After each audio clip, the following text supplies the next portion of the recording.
2 p.m. we're probably going to get a better crowd than when we're doing this shit at 8 in the morning. But I don't know about you, Jimmy. I'm feeling like the last gift that Japan has given me is getting up early from now on. You know, like I've been on that 5:30 a.m. schedule, and it's been good, and I plan on keeping it that way. You know, so we could do our early record sessions and shit.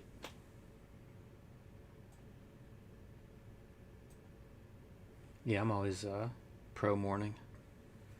Do you remember that meme on the dress? What color is this dress picture? Yeah, you remember that thing? I listened to a podcast about it, and one of their takeaways was if you're a morning person or a night person, it really influenced what color you saw based on like the light that you're accustomed to. That's interesting, man. And I know I'm a morning person. Yeah. You know, but I know that's everybody's different in that regard. Based on like, I actually had I had that conversation not too long ago, and it was like it was pink or gray. Is this pink or gray? I'm like, that shit is gray as hell. And then they were like, it's pink. And I'm like, oh, I'll take your word for it. And then I thought maybe it was like, you know how there's that sound that 30-year-olds can't hear and above? I'm well aware of that. When that came out, I was 22. Like when that little MP3 was put out, I recently tried it and I can't hear it. Yes. So like whatever follicles or whatever are in your ear that disappear, like they have disappeared in my ear. I've heard it before. I can't hear it. So I'm like, well, maybe like the rods and cones in my eyes like just ain't the same because that shit is gray. And then they're like, well, what about this? And I'm like, don't insult me. That's pink. And they're like, okay, just making sure because it was like, dude, more color's pink. impossible. My wife and I talk about it all the time because she just sees color differently than I do. Yeah. And everything for me is filtered through Photoshop where it's like I'm sampling colors, I'm looking at, and I'll see colors and be like, that's 30% yellow and 40% magenta. You know, like it's a real weird way to see it. Yeah. And it's kind of unique if this is what you do where you're like sampling colors and stuff. But if you lined up 100 people, like color, the spectrum is completely different what we all see. Like there's a broad range of that. When people are colorblind, it's not like they can't see color. It's like you've shifted your hue a little bit. Yeah. And sometimes more than a little, but everybody like to some degree, like I don't know that there's a standard color. Right. So like what in this video, we're gonna look at the Turtles doujinshis, man, that I scooped up. At least like 45 of them. Unbelievable. Mostly the covers. Yeah. And it certainly represents the most American doujinshi-fied property. Maybe Batman is next, and I didn't get any of it because it wasn't that interesting, but there might be like a stack like this. But the Turtles had probably a whole bookshelf, like a half of 2 rows. I don't know how much to save for the video, but that's fascinating to me. It is. Like, if you were going to guess what's the most popular subject matter from America, would you think Turtles first? I love Turtles. It's not that, but it's just like thinking of reach and people identifying with some element that's like, this is the subject that I need. Yeah, we'll speak about it. But like, I have high hopes for this vid, man. I think we got to call it something snappy. You know, the seedy, dark underworld of Japanese Turtles bootlegs or something, and have a lot of this imagery on the thumbnail. I wonder how much Kevin Eastman knows about this stuff too, because I feel like he would he'd love it, right? Yeah, totally. Well, he could probably have these. Hey, first up, Merry Christmas to everybody that's checking us out, too. There's a lot of Christmas and Happy Holidays wishes here. Same to all of you guys. And, yeah, man, you know, best to everybody this holiday season. Hope everybody's having a great time. I'm trying to think of how to do it, man. Should we hide this shit first and then just, like, show the stack and then just go through the covers? That's probably the best way to do it, yeah. Because otherwise it's pretty overwhelming. Yeah. You put 6 of those covers down, we're all looking at different stuff. Right. And this is the naughty stuff. Is it naughty just by cover? Like, can you show covers, or is it? Like this do one they cross is pretty. lines? You probably can't show that one, right? Milk jugs. You might be able to show pussy on pussy. I think it's the same artist, man. I started to identify artists. Oh, that's interesting. Yeah, I think they are the same. They have a boutique cottage industry, and it might even be the same person that did F Buddy, but they're not the same person that did Had the Dick. Anyhow, let's not forget these guys. Yes, absolutely not. Yeah, those are the important ones. Those are the behind the curtain in the doujinshi shop. Surprisingly, no. It's all out there, man. It's on. I'm so excited to get into this. I realized at some point we should show the doujinshi Antarctic Press series. Absolutely. Because I have put one of those together, so we could at least kind of like skim through it. But yeah, I mean, I save it for the video because this is such a subject that I love. Yeah. And it'll be good to. The people love it too, man. Like when we put out bootleg stuff. Yeah, absolutely. People are super into it, and people have been sending us bootleg stuff. Send us your bootlegs, man. If it's fly enough, it'll get an episode. All right. Is Mighty Spider-Man episode worthy, you think? Yeah, hell yeah. Because I haven't seen it yet. I brought one with me. Yeah? So yeah, it's cool. definitely worth. Because I told him, I'm like, dude, we'll do an episode. But then it was like, well, I didn't see it yet. And I don't want to It's good. It's real good. Yeah. Yeah, sweet. And it's really, like he did a nice job here. You can hold it. Yeah, give a little preview, man. Get the people on board. They can get their copies. You know, like the format and everything, it feels good. It looks good. It's that off-white paper, if you look close. Yeah. And the story's fun. Like it's twisted. It even kind of has a Japanese, to me, that Japanese Spider-Man, the manga Spider-Man, has a little bit of that quality on the cover there. Superherocomics.com is where you can get this. Super with a Z. Yeah, that looks hard as fuck, dude. Yeah, it's really nice. Even he must trim them, you know, because it's such a like it's a nice neat overall package. Yeah. Which again, stuff I want to talk about with these things. I worry about saying package though, depending which one you're going to show. Pause. All right. Are you ready, Ed? Yeah, let's do it, man. Let's shake off the dust and make some episodes. Sounds good. Welcome to Cartoonist Kayfabe. My name is Ed Piskor. I'm Jim Rugg. We're going to be going down a dark rabbit hole, man, of the seedy underground Teenage Mutant Ninja Turtle bootleg comics of Japan. But first, got to let you guys know that these videos are brought to you by the comic books that we make. Currently on the stands today, I have Red Room, The Antisocial Network, Red Room Trigger Warnings, trade paperbacks out there in the wild. Each of these books contains 4 complete stories, and I'm working on the last round of Red Room comics as we speak, but you can read them on my Patreon today. Jimmy has Hulk Grand Design Monster and Madness out on the stands in issue format, early 2023. Going to get that Treasury Edition release. Plain Janes is his big shoujo manga, and Street Angel Deadliest Girl Alive is back in print. You have no excuse not to get this comic. Support our comics and keep the channel rocking. Jimmy, no leads need to be buried, man. Was just in Japan on Manga Quest 2022 with Uncle Jeff Darrow, and came back with some bounty, you know. Around this time last year, we had Dave Cho, guest host on the show. We looked through Raphael comics, and I was talking about those, like, turtle porn doujinshis that were out there. He was like, well, did you buy some of them? I was like, you know what, I didn't, man. And I feel dumb for not buying them because I took pictures of everything just thinking, like, look how silly this shit is, right? And looking at those pictures closer and seeing that they were like 200 yen. When I was first in Japan this last trip, 150 yen equals $1. So these things are like $1.25, $1.50. Yes. Something like that, man. So I righted that previous wrong because I did not buy any. And I proceeded to buy them all. It turns out nobody else was buying them because I saw all the same ones that I regretted not scooping up. Got them all and more. It's so funny because I often will hit a comic shop and then regret not buying this or that, you know, pulling something out, and end up back there to right the wrong, but not all the way around the world. It's an interesting thing. Like, how do we unpack this, man? Japan. Let me do just real quick doujinshi. It means amateur press. Yes. You know, so it's often like, I think of it as like associated with something like bootlegs or, you know, sort of going around copyright in the case of doing Turtles or doing Batman or Spider-Man or any of these things. But it's just the amateur press. It just means that it's essentially self-publishing. It is. Like doujin means something like same or like-minded. So the idea is that you are putting your efforts together to share something with like-minded people. There's a lot of gray area in Japan in terms of the law.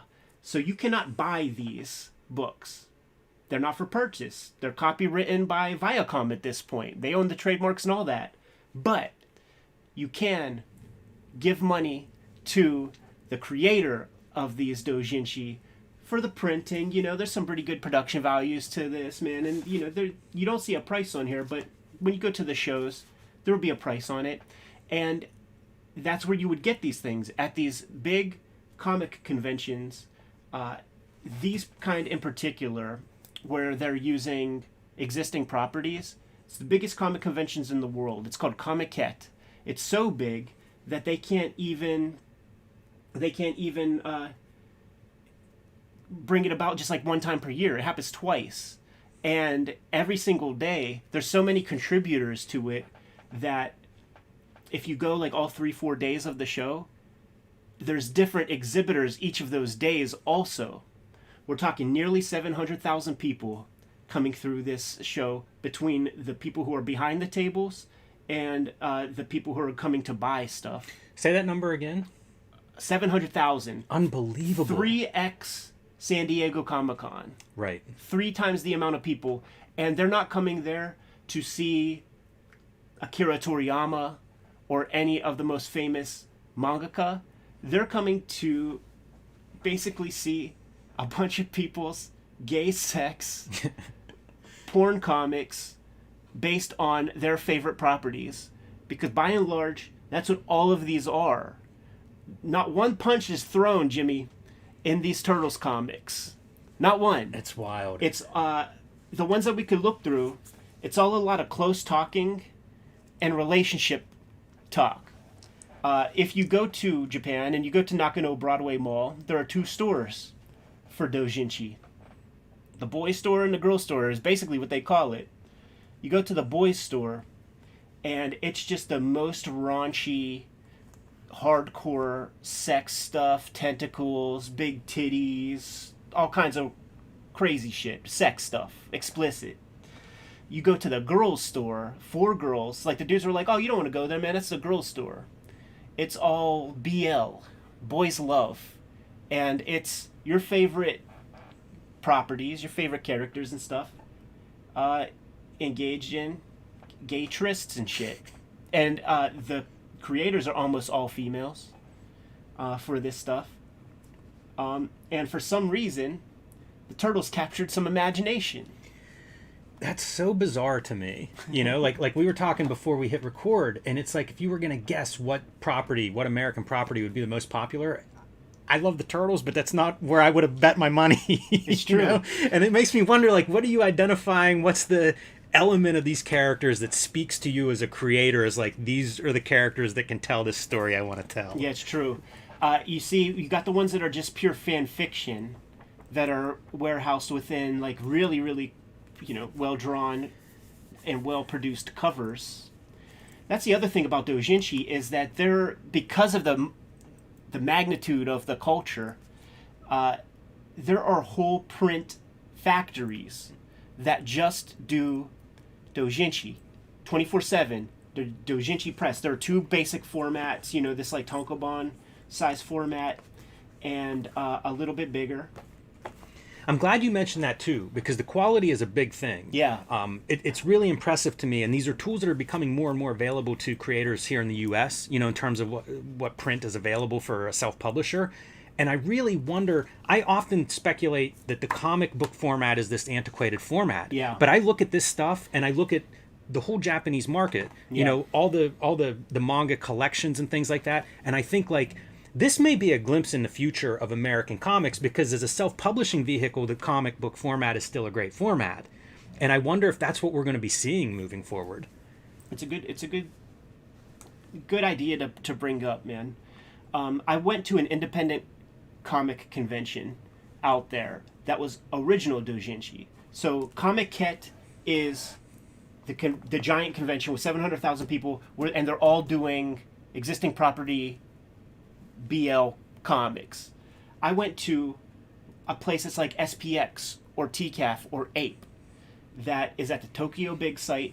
Imagine 2 Heroes Cons on top of each other, because it's a 2-floored expo center completely filled.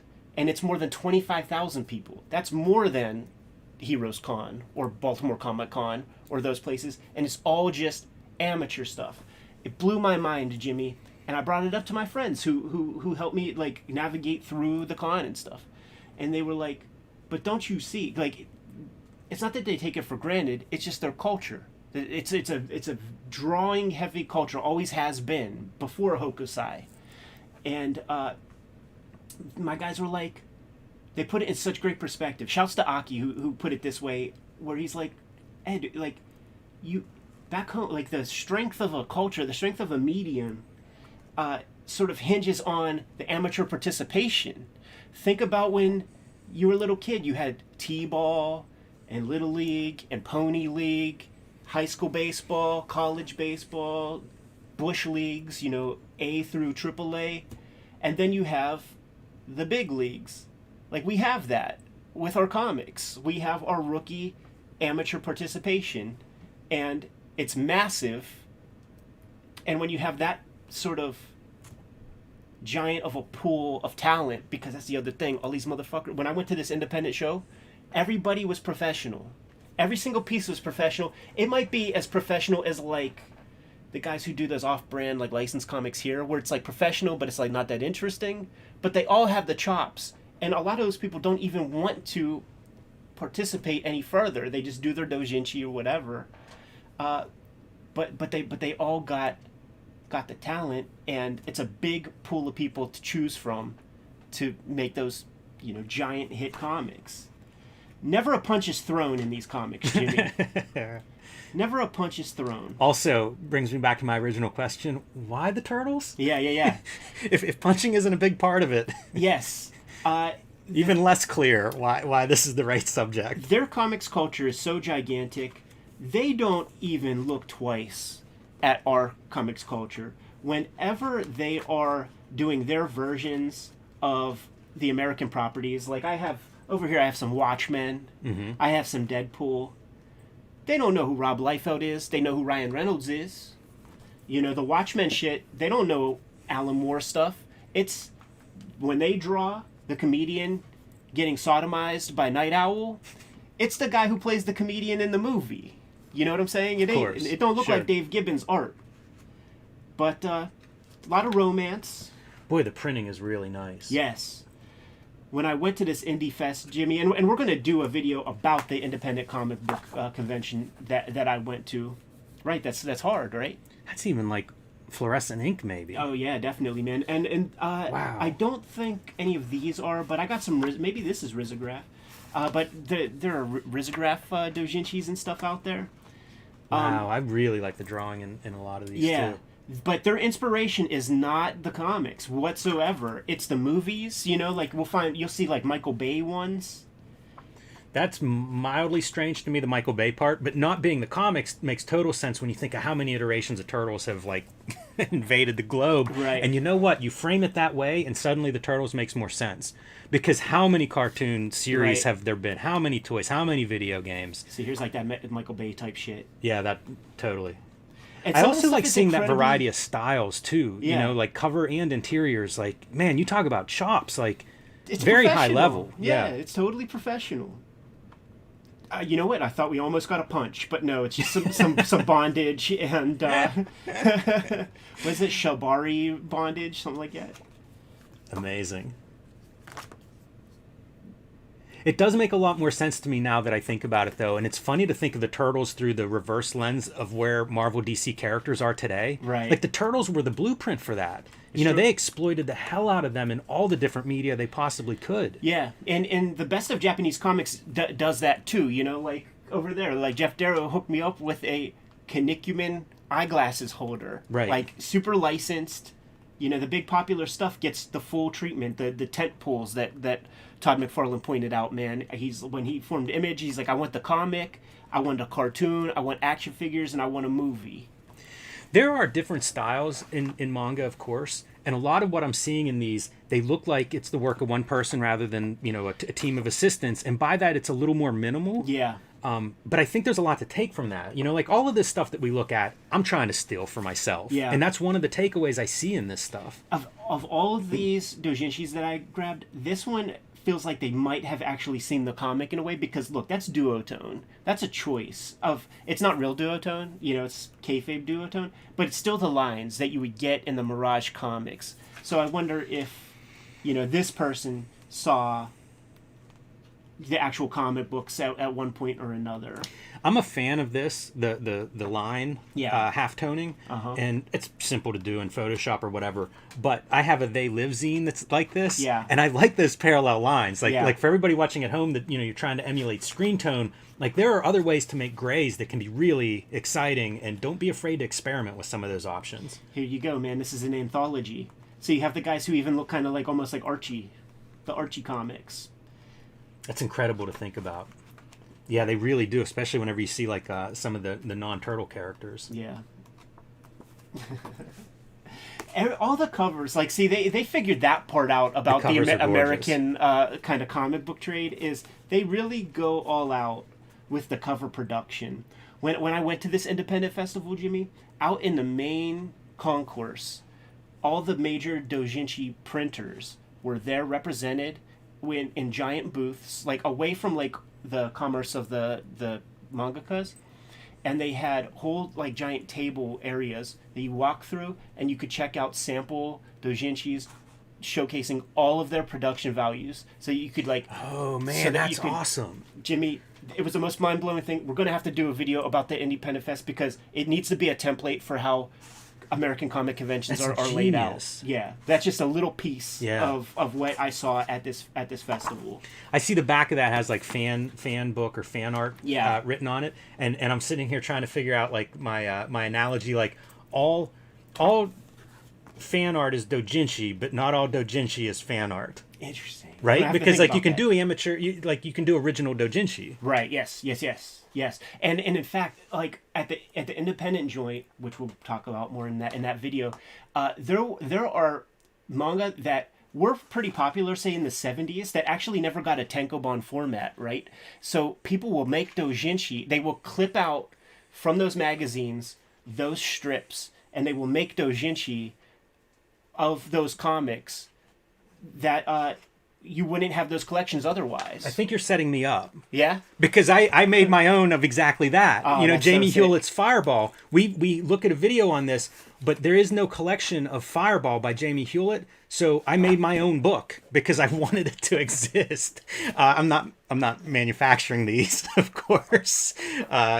Very, very difficult to do the hand done hardbound, but it's what you're describing. It's just they're doing it on a scale of like, let's get fans involved in this. It's true. And I love the fan art stuff too. You know, I mentioned that a lot. That's fucking sick, as dude. being an interest of mine, and you see that crossover. By the way, that's a doujinshi you made. Yeah, exactly. That's part of what having this conversation makes me think about. Leatherhead, see, that's a deep cut. It's very. I find this stuff so inspiring. Yes. You know, this is one more of those, like, the rules that we grow up with, they just don't, a lot of them aren't hard rules. Yeah. This is another Michael Bay inspired joint. Very nice with that end page, too. That little, just little cream. Yeah, exactly. Little grace note. Oh, some nice art in that one. Yeah. Still no punches thrown yet. Sketchier style. Think about, I just love, like, the little bits of English that pop in.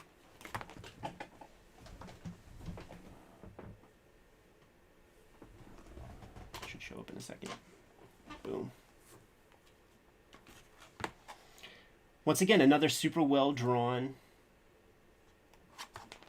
strip. For the most part, everyone you flip through has looked pretty good. Yeah, I like this. This is, again, another style here. Yeah. Very attractive. I think it probably comes from like the there was like a preteen Turtles Viacom like Nickelodeon show. Ooh. The R18 means restricted, but I put it in this pile, so I think maybe it's not that bad. It's funny because it'll be funny if we end up blurring because this is the stuff that like we just can't be looking on the inside of. Wake. Like, you see he's got a rubber in his fucking mouth. Look, is that R18 on there? Is that handwritten? Is that like the vendor put that on there? Like, oh, we probably ought to have the... I can't tell if Dots make that up. This one, Leonardo and Raph love comic. Can't look through that. You see that tail wagging.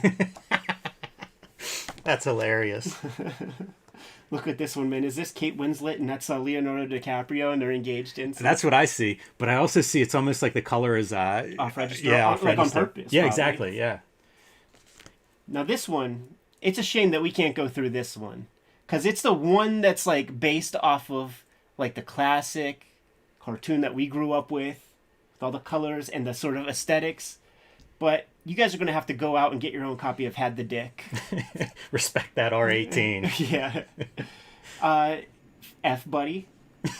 Mikey and Dawn, Friends with Benefits. Feels like you don't even need the R18 on there. Pretty clear in that title. Nor Milk Jugs, which I don't exactly even know what I'm looking at there. This has devolved into like a bad sketch. Pussy on Pussy, which this is Clerks when Randall's just reading the list of it porn is. titles. Yeah, it totally is. This one, this cartoonist is innovator. I think it is the same cartoonist as Milk Jugs and F Buddy. But the turtles are girls, and they have these big puffy gotcha cloakas. Gotcha.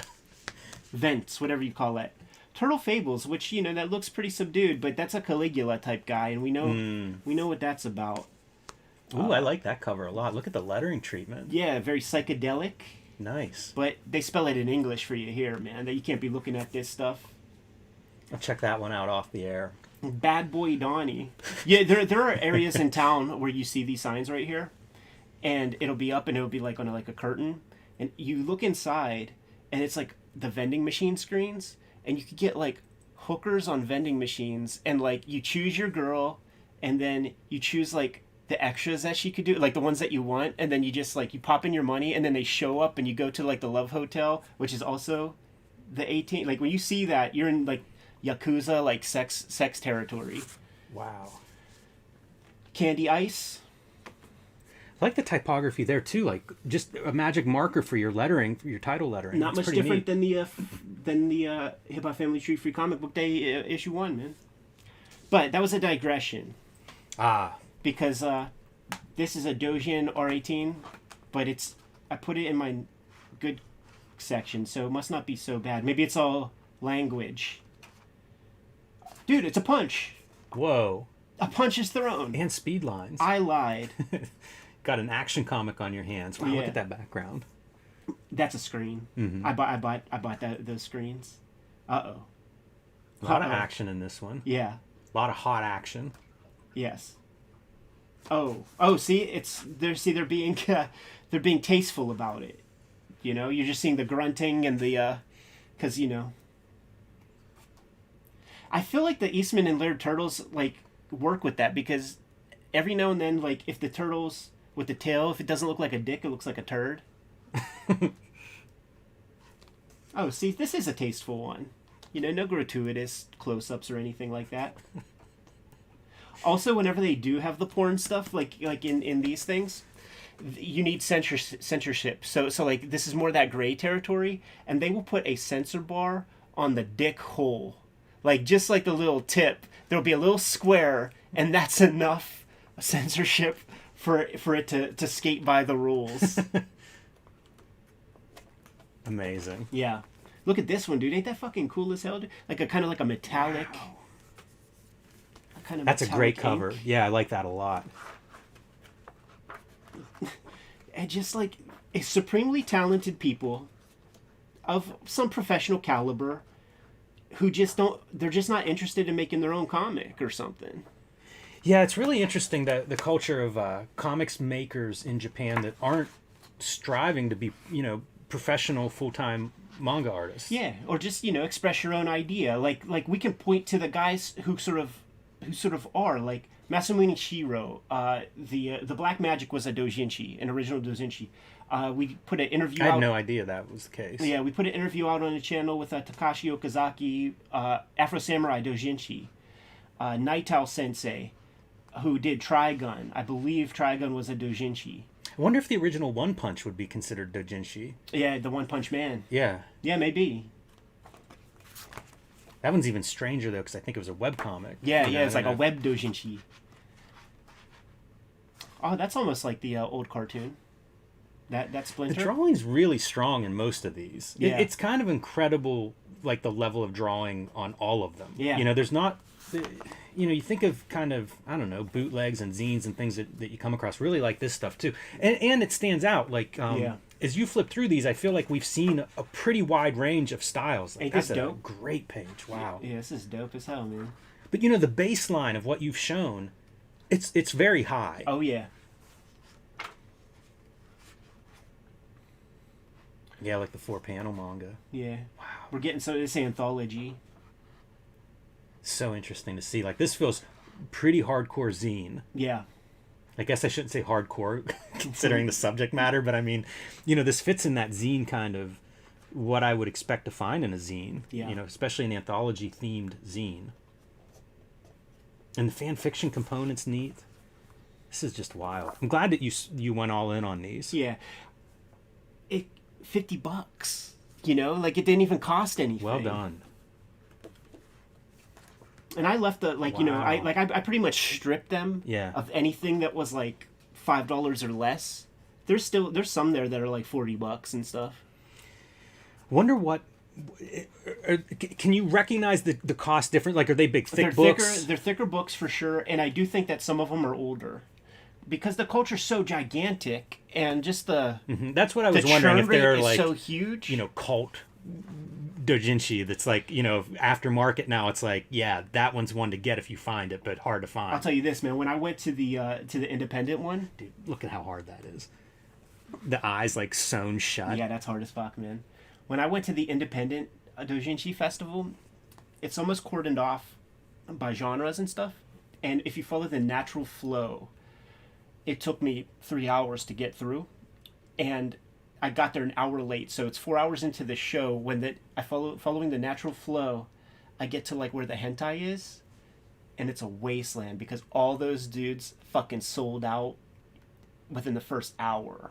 Wow. So what you do is you just leave. Like you close up your chair, you put your chair on top of the table, and in that smattering of that wasteland is like one or two guys who are sitting there peddling their doujinshis. And I wouldn't even go down there to look, because even in Gen Pop, there would be some like weird pornish stuff, and it would be like babies, and they're just like super like, and not even in hentai, it would just be like in regular people, but because it's babies, not like they got some weird fucking rules out there and shit. And as the cartoonist, like, you are peddling your own comic, so I'm looking at the guy who's peddling that comic, and I'm like, and it's a little old man, you know, with like long gray hair and stuff, and it's like, I'm gonna kick this dude in his teeth. Like, he's a for real pedophile for sure. I don't even know why we went on that tangent. Is that stuff the way it's set up? That's like the last stuff that you would get to. The hentai is the very last stuff that you would get to. And that's the stuff that has like a devout following, where like that stuff sells out real fast. Yeah, that stuff just disappeared within the first, you know, hour or something, and just it's gone. But they had whole sections. Yo, that's hard. This is a really good looking one too. Not to bury the lead, but some cool visuals here. At that doujinshi festival, they had whole sections where it would be just royalty free reference books. So it would be like photos, and it would be like, here's the interior of like a school. You know, like these different books that you could buy, and just every piece that you would need to make effective comics easy, you had access to there. You could. The leader was there. Copic was there. Of course. You know what I'm saying? Wild shit. The Green Clown. That one, look, cover-wise, could be like a coloring book that you would find somewhere. But that was the back cover. Totally different. They always pair them up also, it seems. How do you mean? Like, it's never like the four turtles. It's, gotcha. It's like we put two turtles together, and they do a lot really of nice one. Close talking. Wow, there was like reflection there where the drawing was, you know, very I don't know, the line was bouncing around like on top of water. Right. I'm so impressed by the range too. You know, we mentioned it earlier, but stylistically, it's kind of incredible to be able to pull out a stack of 50 comics like this, and really get a variety of styles all going after these characters. Which again, I think we did reverse engineer why turtles are so perfect for this treatment. Right. Because you could encounter it like depending on which piece you found first. you know, that's your turtles. Yeah, and that guy particularly looked like he was inspired by the original cartoon, and he was adding to canon, you know, like creating like a new little buddy character. This one, like when I grabbed it and like I'm getting all my stuff together, I'm nervous about this one, bringing it back to custom, but there's no R18, so I'm like, okay. Because like what a dumbass way to get pinched coming back to the States, you know, like imagine that headline.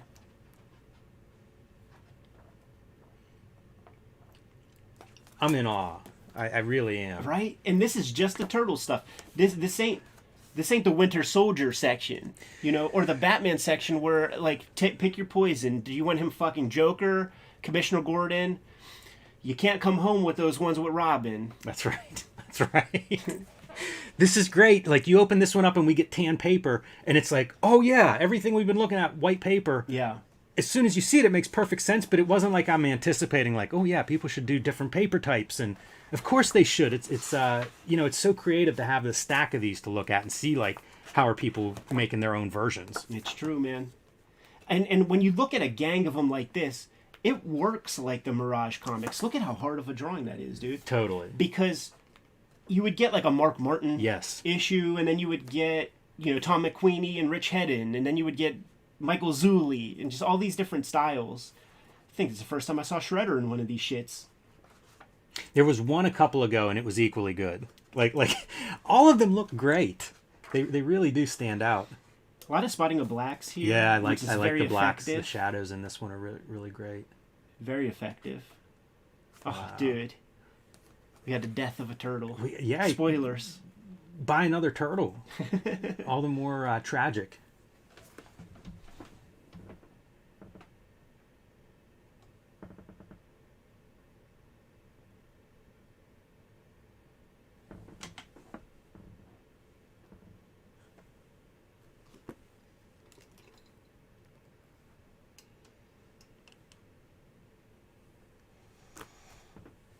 Alright, let's try to lock these shits in, dude. And we gotta hit record again. Yeah. You want to start on this one? Or do you want a different... Give me a color or something. Yeah. Alright. Ready to resume? Yes, sir. Oh, man. Nostalgia. Perfect. The perfect name for this one. For this whole stack of comics. That's it. Yeah, there's a lot to take away from this, man. This is a maker video. It is. And look at that. Now colored ink. Yeah, you know what I mean? Like, I feel like as we've gone through this stack, we've seen, like, this is everything you could do to a comic. Right. It's brilliant. Finally got some foots in there. Oh, yeah. And a lot of action. Or at least speed lines. Beautiful. I love that, you know, like, this has been spaced out well. To get the blue ink in this... And really pops. I feel like before embarking on Manga Quest 2022, Jimmy, we got a different bootleg from people like almost every week. Mm-hmm. And I encourage that, man, because the companies are failing us. There are things that we want to see, and there are accomplished people out there who have skills. Say, at this level, like make your favorite Spider-Man comic, make your favorite Batman comic, send it to us. Send it to us. We're still waiting on you guys to make the great Death of Superman comic. That thing's coming. We bring that up, man, and you just know inside of a year, maybe after a year, it's going to show up at the Kayfabe P.O. box, and we're going to do a giant episode about it, and it's going to right the wrongs of Dan Jurgens and company. Yeah, I used to think, like, with social media, like, fan art was a way to goose numbers. Yeah. And I still believe that. Oh, so, totally. You know, depending what you want to do, like, if you're into one of these properties, man, bootlegging, why not? All right, man. There's my quick sampling of the TMNT doujinshis. Send us your TMNT doujinshis, and what I'm going to do right now, Jimmy, is just the most provocative, crazy images. That's a really good cover. To throw down as our video thumbnail. Yes. You know, pussy on pussy. You need milk jugs. Jeez. You need F buddy. You need have the dick. I don't know whether this may backfire or not. Right. That one right there is the centerpiece. That'll do the trick. That's ridiculous. Yeah.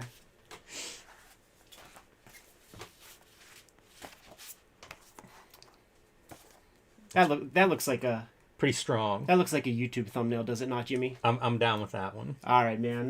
That is just a little glimpse of what independent comics looks like in Japan, man. A thriving community of more than 700,000 people who get together 2 times per year. It's 3 times the amount of San Diego Comic-Con attendance. I think I gotta get this pussy. Like, you can't have pussy like as a word on. This one's such a sweet one. Yeah. Gotta keep that there. Yes. It's a giant culture. It's a giant subculture that supersedes all of American comics. And that's just the amateurs playing around, having fun in Japan. I really think there's a lot we can take from it to apply to our comic scene here in America. It's true. Very inspiring, and I look forward to continuing this conversation through more of what you've brought back from Japan, and just in general, like these are conversations I want the industry here to have. Yes. Because there's a lot of room for improvement, I think, in the American comic scene. It's my biggest takeaway. I had this conversation with some fellow comics creators recently. Comics are awesome, and they rule everything. Yeah. Like from movies to video games to anything. Like, you put comics out there. Advertising in the 30s and 40s, once they started doing comic strips, that was it. That was all you could do because it became so popular. Like, there's a history of comics being so successful, and the fact that we have these ups and downs in our own domestic industry, we're doing stuff wrong. Like, let's look at some of the models that are different, that have success, that have proven track records, and let's try to see what we can apply here in the American comic scene. Well said, man. Not the last doujinshis we're going to be looking at, and just got to give you guys that clear sort of insight into some of the things that I saw out there in the land of the rising sun. Let's get the heck out of here, Jimmy. You guys need to like, follow, and subscribe to the YouTube channel. Hit the bell so that we can notify you when new vids are available. Jimmy, tell the people what you have out there, man. Street Angel Deadly Squirrel Live is back in print from Image Comics, so you can get that everywhere now if you missed out on the first go-round. Plain Jane's also in print. Pick that one up about high school art students rebelling against their high school, I suppose.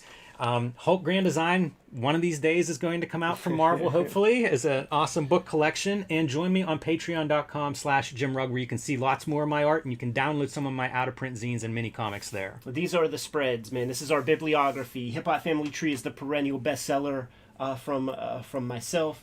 Red Room Trigger Warnings, Red Room The Antisocial Network, and if you're lucky, man, you might find a copy of WYSIWYG floating around, X-Men Grand Design. These are our books. Buy our books. Support our channel. Jimmy, tell the people what else we have out there. Subscribe to the Cartoonist Kayfabe newsletter at the links below this video. You can also find Cartoonist Kayfabe t-shirts, merchandise, cups, all kinds of stuff at our spread shop, also in the links below this video. Another great way to support the Cartoonist Kayfabe channel. Given those marching orders, will be on our way. Read more manga, make more comics. Well done. Well said. Let me just make sure that... Yeah, you want to switch out phones? We definitely got to do that. But there's this thing that happens in film, like whenever it cuts out like that, where I got to figure out how to, in this new setup, I need to get that video onto my camera roll, and I don't remember how to do that. Okay, there it is. So I hesitate to flip because I don't want to delete it. Yeah. So how do I get that onto my camera roll, Jimmy? Because I know that's what you do. Oh yeah, it's maybe this. Yeah, do that. Hit that arrow, and then you should be able to send it. Oh, that's the camera roll right there. Oh, okay. I always just send mine to iMovie. Save video.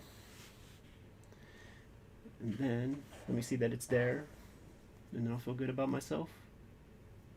Fucking. Oh no, yeah, it is there. I think that's it. Yeah. Okay. Cool.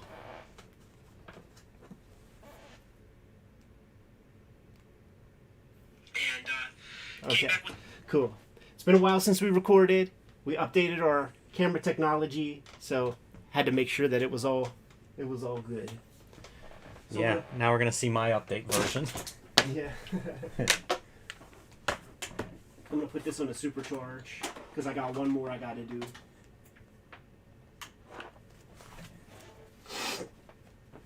Hey, quick shout out to Comic Toby and to Zach Capris for the super chats. Thank you guys very much. Appreciate that. Yeah, very much.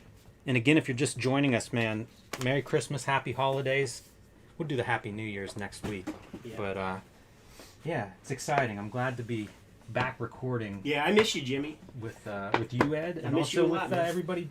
everybody watching along. It's kind of nice to be able to check in this time of year. We need to pressure Jim Rugg to come to Manga Quest 2023.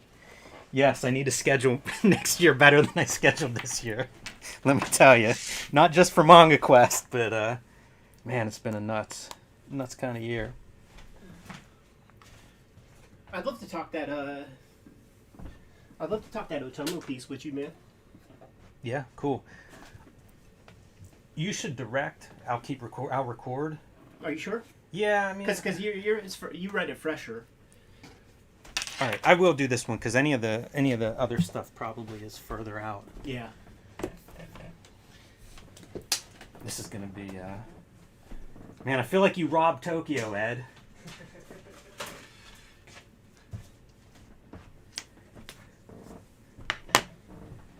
Yeah, dude, it was a caper. Through. We pulled a caper. Hey, before we switch, Zach had a question about how you hooked up with Jay Lynch for the Mineshaft stuff. Oh, yeah, cool, man. Yeah, so what happened was I was sending stuff to all the anthologies in like 2002, 2001, 2002, just getting rejected all the time. And then I started sending my strips to Cartoonist that I liked. And you could, believe it or not, you actually couldn't find that many online. It was before social media, and he had a website with his like address, just on the website as like a contact piece. And I loved his work. I didn't really have very many undergrounds, but I had comics by Les Daniels, and he had work in there, and I loved it. And I had Blab, the Blab issues from Kitchen Sink, and it had Nard and Pats and the Pigeon People or whatever, Phoebe and a Pigeon, whatever the fuck that was called. And he was one of the guys. So like inside the same week, I heard back from Harvey P. Carr and Jay Lynch, like days apart, and then started working with those guys pretty immediately. 6'2" Reynoso.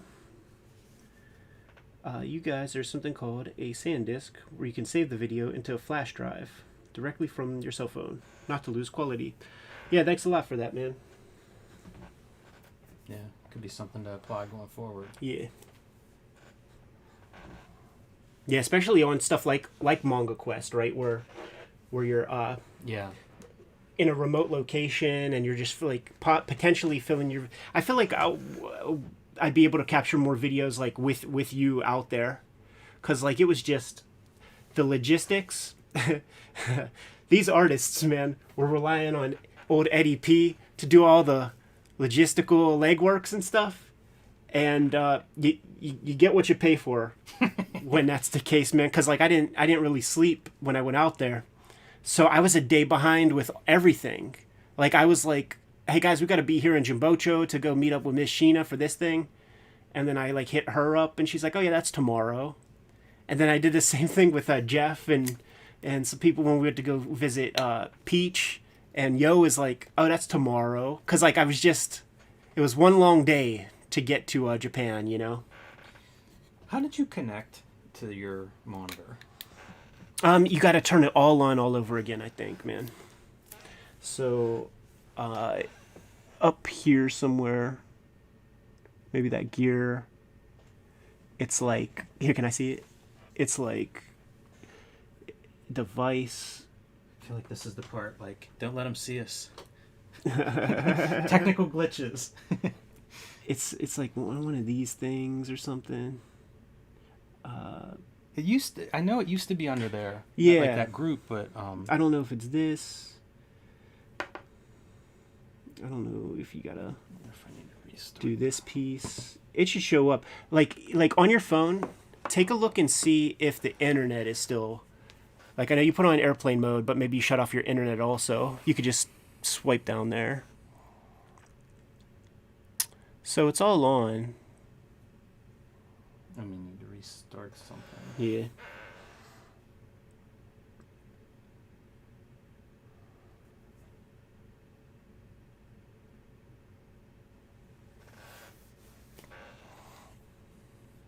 Yeah, we just had to upgrade our camera equipment, and they forced us into a subscription. I had the same trouble, man. I was gonna just restart everything. Yeah, do that.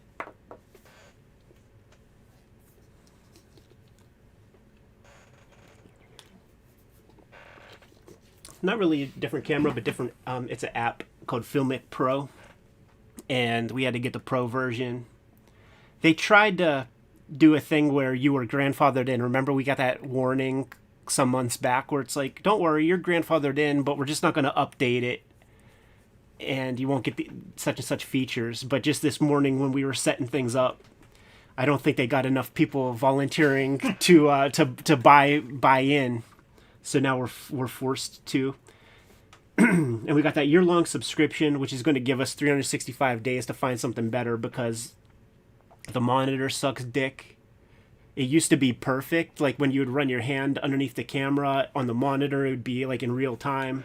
That's fucked up. There's a lot fucked up with it that isn't good. The way it kicks off whenever it's like 10% down, that's shit. Yeah, does anybody out in the audience have other recommendations for... I'm gonna ask the same dude, man. I'm gonna ask the guy who put me onto this because he's deep. OBS isn't for like what we're doing here. OBS is what we're using for this stream right now. And OBS is contingent on having a good cam and stuff, and I think maybe that's where we're gonna grow. You know, like get a good like 4K webcam. We had a good year on the channel. We're gonna have a good year next year. Way better.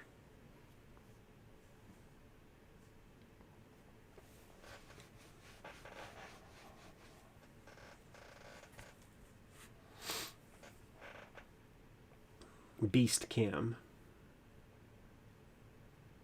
Streamlabs. Do you have your remote control on monitor or control? Yeah, that's the thing I was fudging with to get work, and that's why, like, if you bring up the remote, one of those is right, and it'll tell you. It'll let you know. I think we've got it. Yeah. Problem solved. Bam, and you said goddamn.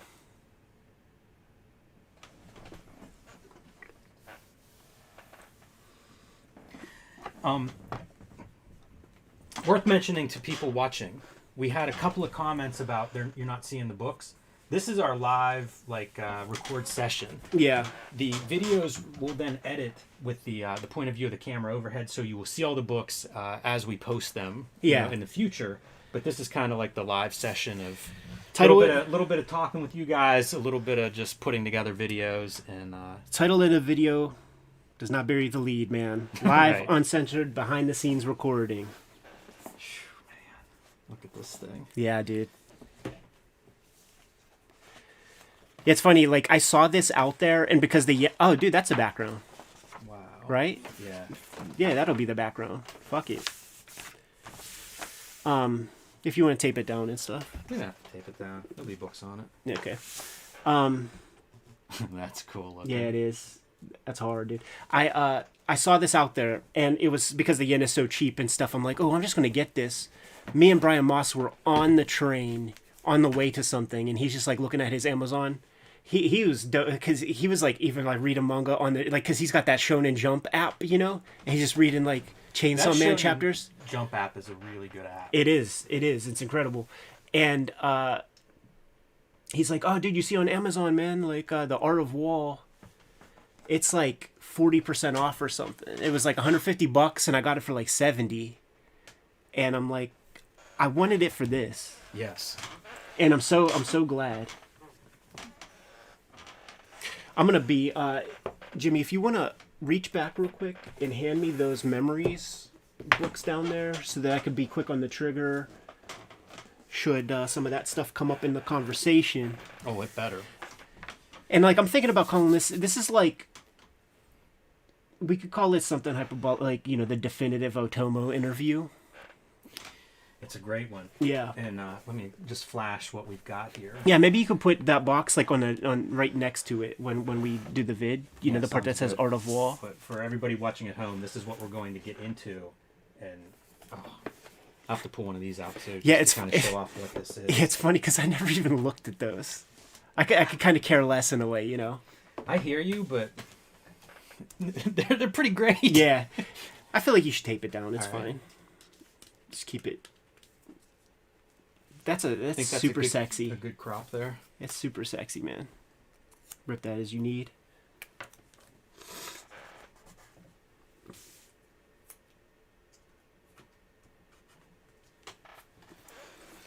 Oh man, what a background. All right, I think I am ready when you are. Awesome.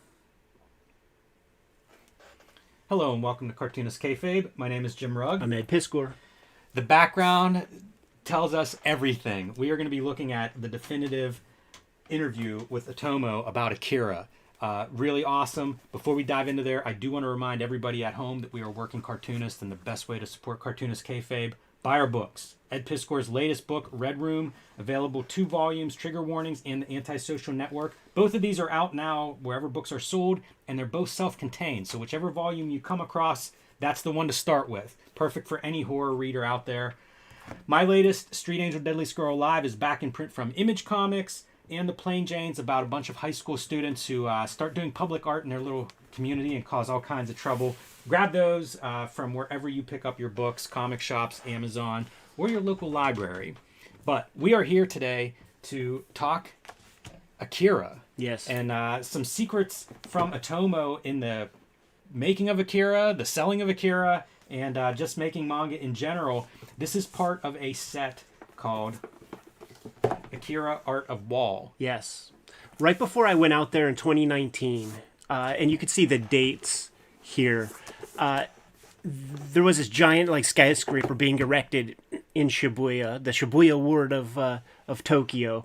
And rather than just have like those like planks of plywood to act as that fence to kind of create a perimeter around the construction site, you got to figure it's the year 2019, which is the year that Akira takes place.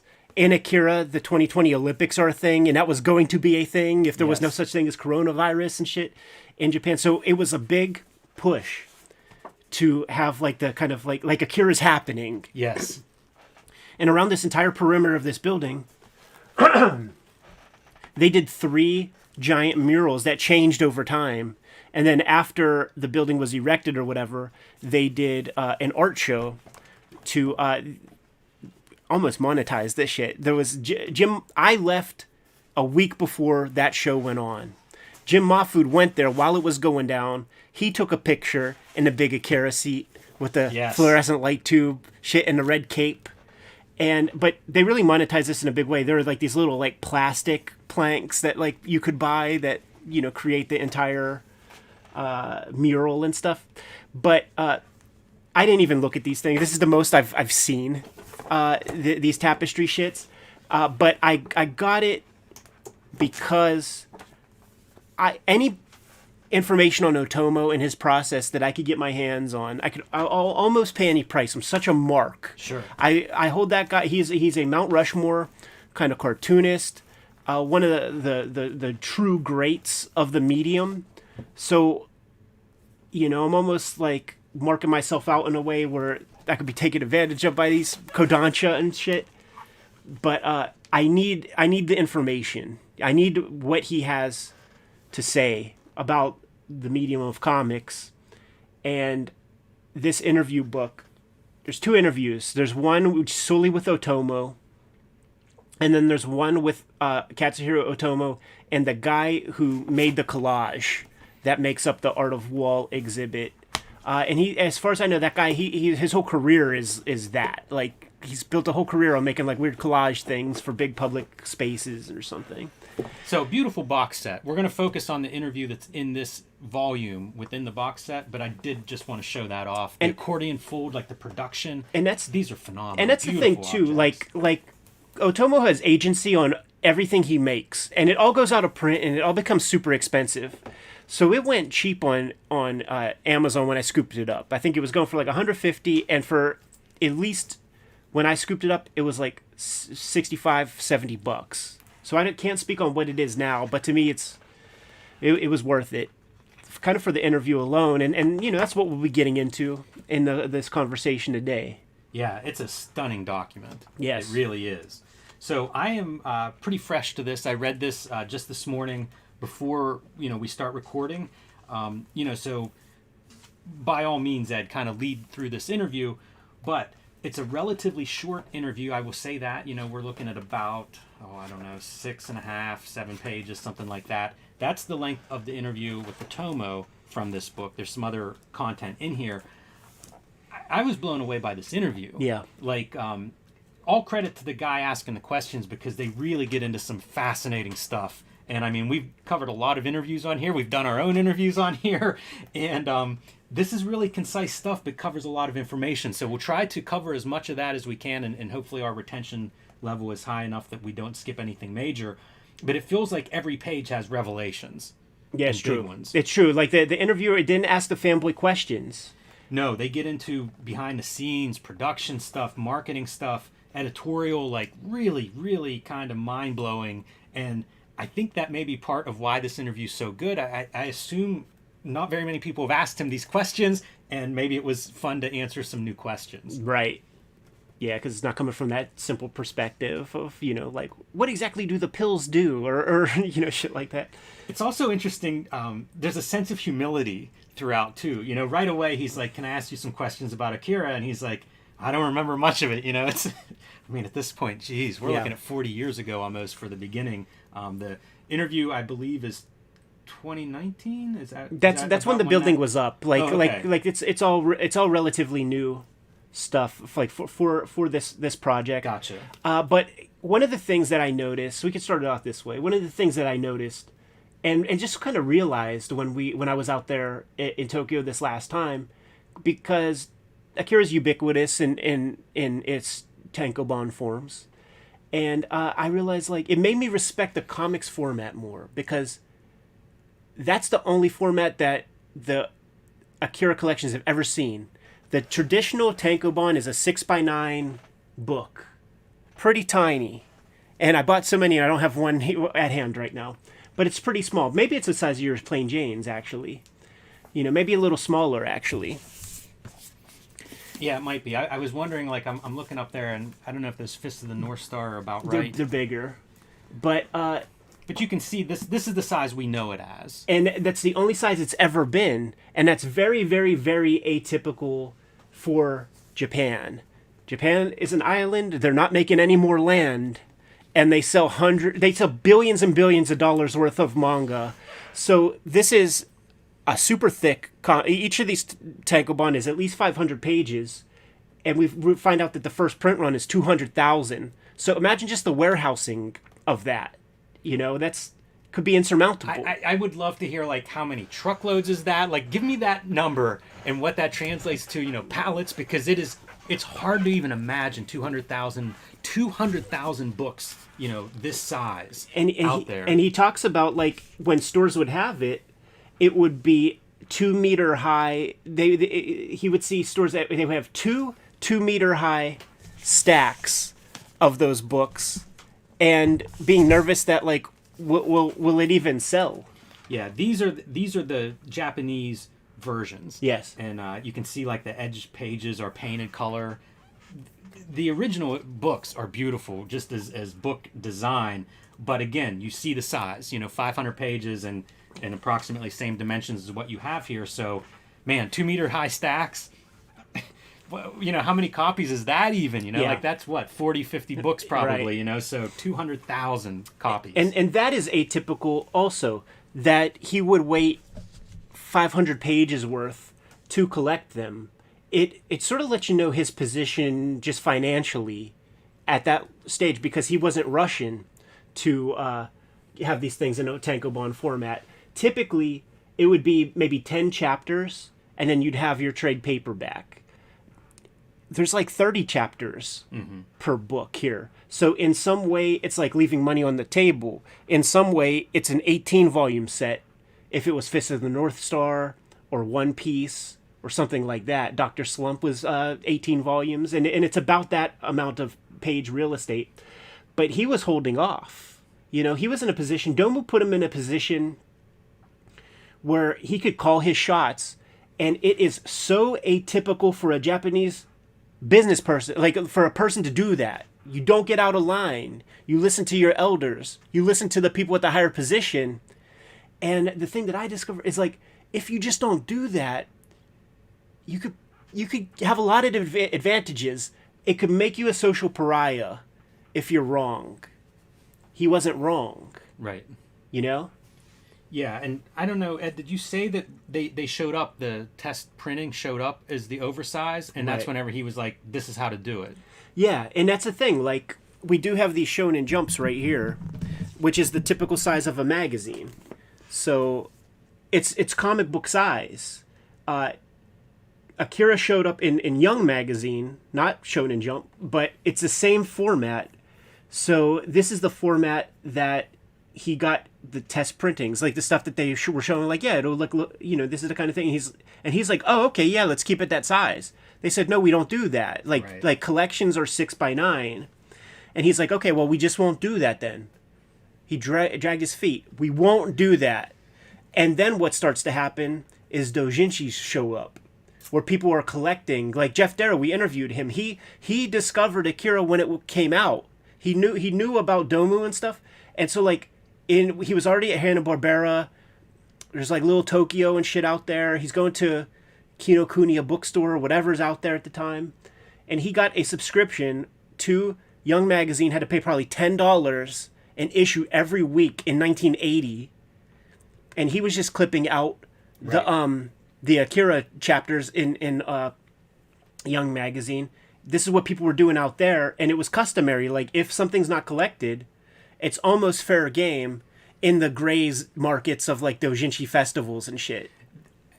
There's overlap with scanlation stuff that's sort of that way, you know, like where some of the scanlation is, if it's not in print, yes, if it's not in print, then, you know, it's fair game there, and once it comes in print, then maybe you take it down. Yeah. And so those fans would go and start photocopying these things and passing them around to the point that it won an award. He won awards based on the fan version. Yeah. And this is a good place to interject one of my recent projects.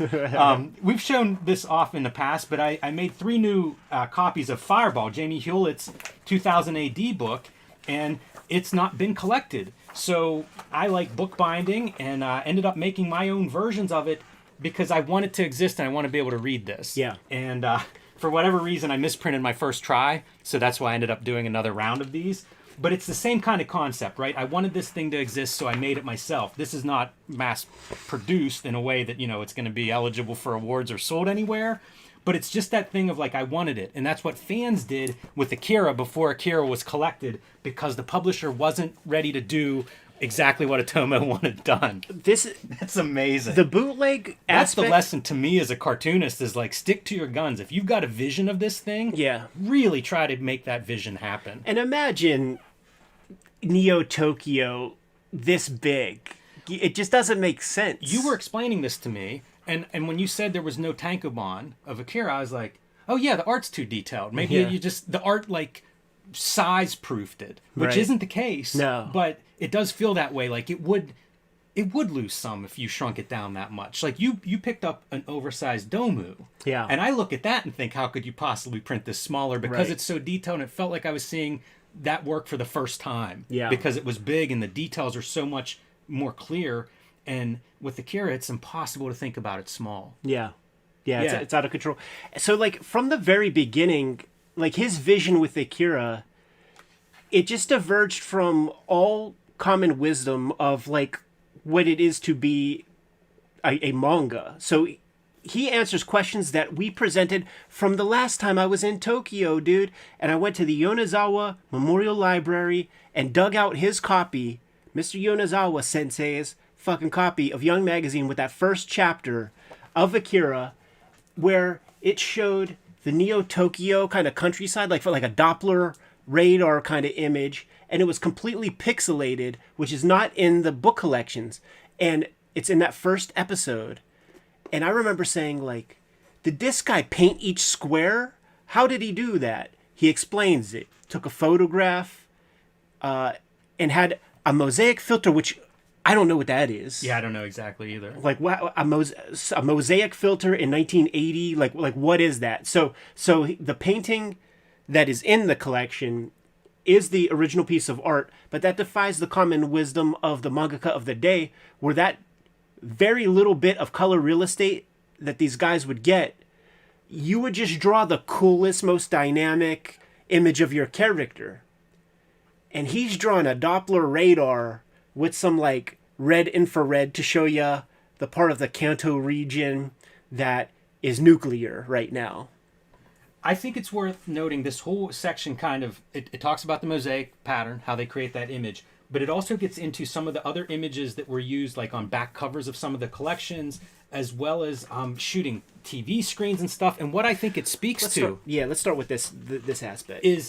This is a description to me of an artist who, think about the drawing that he's putting on the pages. Phenomenal. And yet he's still experimenting with all of these different techniques of like shooting a CRT television screen and putting that into his pages. Yeah, show that, man. This is comic Farewell to Weapons. I have three different versions of this. This is the original Japanese tankobon collection. And this is what he's talking about. Like, he had these images and took a video of something and projected it on a TV on like the president of Kodansha's, like, you know, his AV equipment, took a photo of that television, and that's how he achieved that imagery right there. I have an Australian version of the Memories collection that is like the only other like American, like English Otomo comics that you could get that weren't from like Epic Comics or whatever. Even though Farewell to Weapons is a single issue Epic comic that you can get, and you don't get this version, you get this version, and you see this image. It's colored differently for the States. Like, he's not using the CRT for whatever reason, man. He's like, maybe the Americans can't handle that shit. Maybe this looks weird to them. I wonder if it looked weird to him. I mean, considering his control, I wonder if he looked at this in print and was like, I'm glad to experiment with it, but let's do the more traditional panel, or maybe got feedback or something like that. Yeah. But I love this attention to experimentation, and it's the same as the mosaic, you know, that he's putting in Akira in the beginning. And you'll see it throughout his work, but I think it speaks to the type of visual artist that he is. Right. Like, really pushing, trying things, taking chances, and that's my favorite stuff. You know, like, I want artists to really try things that they haven't seen before. And in this case, you know, it's kind of like cutting edge technology that he's experimenting with on this. The part that they then run into is they start talking about some of the collections and some of the, I don't know, special effects that he's using on back covers of the collections and stuff. And there's a lot of context. You know, like, one of the famous ones, I think, is this pinball collection on the back of volume 4. Talks about getting a pinball machine and then like getting into it and building all of the artwork and like gluing this stuff down, and that this was in his house for a while and how big it was. Right. But it speaks to, again, this idea of like, I want this kind of image. I'm going to make the complete model that I can actually shoot from for this cover. And pretty cool and visionary. Yeah. And it's a consequence of the Japanese economy doing really, really, really well. Yeah, this would have been in your mid to late 80s. Yeah, early 80s. Like, and just he benefited so much from that economic boom. Yeah, that made like the anime possible at the level that it was made, with all kinds of unique stuff. They went to a horse track in Tokyo that, this is before Blade Runner Tokyo, where like there's the big TV screens and shit in Shibuya. This was the biggest TV screen in all of Tokyo at the horse track, and they made a deal with the horse track to just like put this up on screen for a second. And this is Otomo back here taking the photo. To what ends? Because it just looks Photoshop, like, you know, with like all the weird dot half toning, and then with that, it looks fake as fuck. Well, he says eventually they had to, they did use two images. Like the photo didn't work the way they wanted it to. I see. But you see again this hungry artist. Yeah. And we mentioned about the economy being in this in a bubble. Those aren't our words. That's his. You know, it's an artist who's conscious of the economy around him and taking advantage of those things. Yes. And an editor that, you know, he describes as this one editor as being a funny guy, and he gives an example of him putting like pinups into some of these, you know, pinup girls into some of these comics. But that enabled him to approach that editor with these ideas. You know, this was an editor that was kind of on the same wavelength, and a company at the time that had the money to like, let's set up an entire like vendor stall of all of your Akira merchandise. Just to take a picture, they hired a movie special effects guy, like a set decorator, to like build this whole thing just to take a photo for the back cover. Like that's the kind of excess. The Gordon Gekko shit was just not in America. Yes. Yeah. And I mean, I think it's something to take note of. You know, we talk about like stand up to the publisher and try to get your vision out there, but also like be aware of what's around you in terms of resources. And then what can you do with those resources to make something interesting or something that people haven't seen before? Yeah. You know, and that's this book through and through and through. It is. So very inspiring reading this part and hearing about how he made some of this stuff. And I think there may have been some influence by the interviewer asks him about, is he being approached for all of these products? And he said from, you know, early on, like people are coming at him to make all kinds of stuff, and he becomes very selective in what he makes, you know, for quality control and whatnot. But even with the movie, like shows up very early on where they're approaching him about making the movie, which I tell you, this is a different version of that movie than I expected to read about, because he gets hooked up with, is it Kodansha has like an animation wing at the time, and they're doing Lensman, which was a failure. Yeah. So it's not like he's showing up to a very experienced movie studio and working there. It's like crazy chances. He describes it as, I was completely fearless back then. Like taking on this feature movie, and like we all know how ambitious that movie was. It's shocking that it was worked so well. Yeah, totally. And so much was invested in him as like, you know, not the first time director, but early, certainly his first feature. First feature, right. And the coffers that were opened up, you know, like there's no mistake. He bought equipment, like the Honda and the Canon and all that kind of shit. Like there's no mistake that like that's product placement, man. You know, because basically every big company put a couple of dollars in the kitty for this guy to get his vision across. And it gets into some real cool story stuff, too, when he's talking about presenting it as like a standalone feature, because that's where Domu comes into the conversation, where he talked about designing it almost like a movie, like a real outline, beginning, middle, and end. He has no interest in being a serialized mangaka. And the interviewer brings up, like, you know, there are some comics that have, you know, 100 volumes, and he scoffs, he laughs. He's like, see, that's no story. That's formula. That's a pattern. And what's interesting about that approach, and it actually put me in the mind of like Eddie P as art school student in a way, because like one of the things that overwhelmed me a lot in art school was having respect for all the teachers and hearing diverging philosophies and being feeling like I was being pulled in a lot of different directions. And then you realize, like, you just got to do you. You got to be who you are. So he's scoffing at the idea of, like, the formula and having 100 volumes of stuff. But it, like, that's a model for somebody. Like Akira, for a lot of people. Like Akira Toriyama, like, he was happy to do that and benefited a lot. So, like, there's no hard law to it. You could find your lane and stick with it. And he knew that he isn't destined to be a guy staying up for 5 days straight to make his manga each week. He talks about Tezuka and Ishinomori, those guys who are like the dudes who have the biggest page count in the world, and how like all their assistants are dead already and shit. Yes. How sick they were. There's so much there. First, let me say, I love that description of like the art school experience of having these different philosophies. Yeah.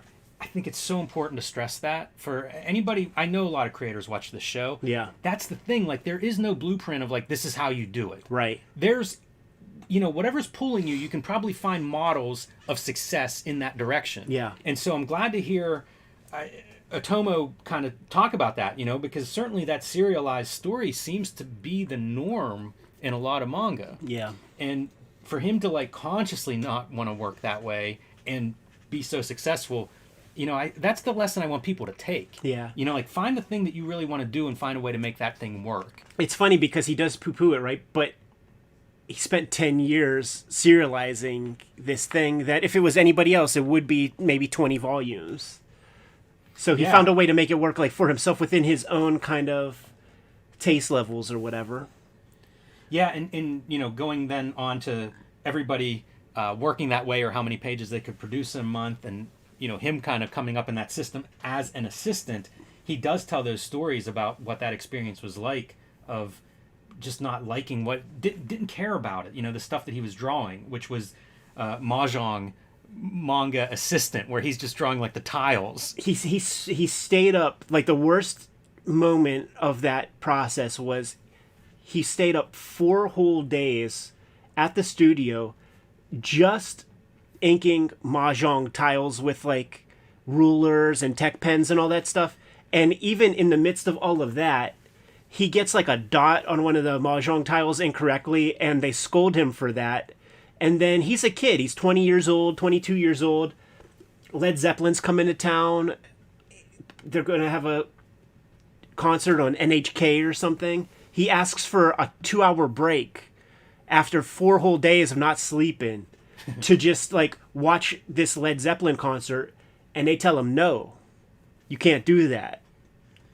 Yeah, it's the dark side, of the manga industry. Yeah. The working 4 days without sleep, being an assistant that's drawing something you don't really want to draw, and that's all you're drawing. Like, it's really interesting to get all that perspective from one guy, that's really run that whole kind of gamut of the experience. Talks about his interest in science fiction. You mentioned the movie, idea already, and one of the things he talks about is structure, which I've heard other people. I remember Dan Klaus talking about, like, if you want to learn structure, watch old television episodes. Right.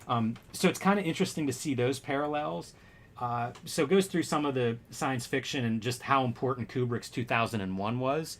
How, he describes that as like that was the only sci-fi for like a decade. Yeah, before Star Wars. After its first run, it didn't play again for a long time. So kind of interesting to see like what are the big influences or the big like moments. Yeah, and like him wanting to do sci-fi, like there wasn't really something to point to at that time that was like successful in the way that Kodansha wanted to use his talents and abilities. Like he had to fight to do Fireball. Yeah. Nobody was drawing sci-fi. He said he wanted to draw sci-fi, and they said no. There was no sci-fi manga at that point. Yeah. That's so wild to think about that too. When you think about the genres that come in and out of fashion, and I mean, it's one of the great things now that we can self-publish. We can crowdfund. We can do all these different ways to make the stuff we want to make. That wasn't always available.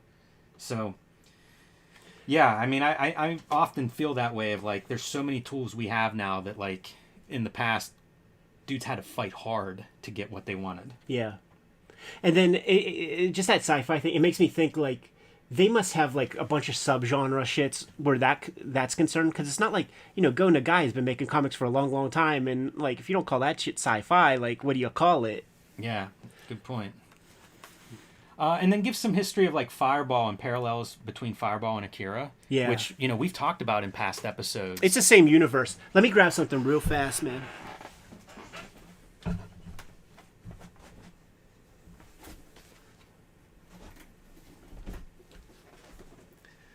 Because like one of the things that I mentioned after we did like Fireball and Domu was like it's all the same universe. It's all like the stuff that happens in Domu is like the first part of the story. Then Fireball is like the weaponization by way of the military of that like ESP psycho powers, and then Akira takes place afterward. So the guy in Fireball is like number 1. Like that's from Fireball. This is from Fireball. The little old dude is up here somewhere. Yeah, Old Man Cho is right there. This is Old Man Cho's mouth. It's the kids when they're like ghosts at the end of Akira. There's Akira there. So it's all Fireball, Domu, Akira making up this imagery, corroborating my thought. Yes, visual confirmation Yes. right there. Yes. What a spectacular And people, collage. I showed this off. People were like, oh, that's just from the Art of Wall. This is not from the Art of Wall. This is a drawing that Otomo did years before Art of Wall. So get your shine box. Wow. I would have assumed that was a collage. Interesting. So, again, it's a guy that's kind of doing what he wants to do and fighting to get there. Yep.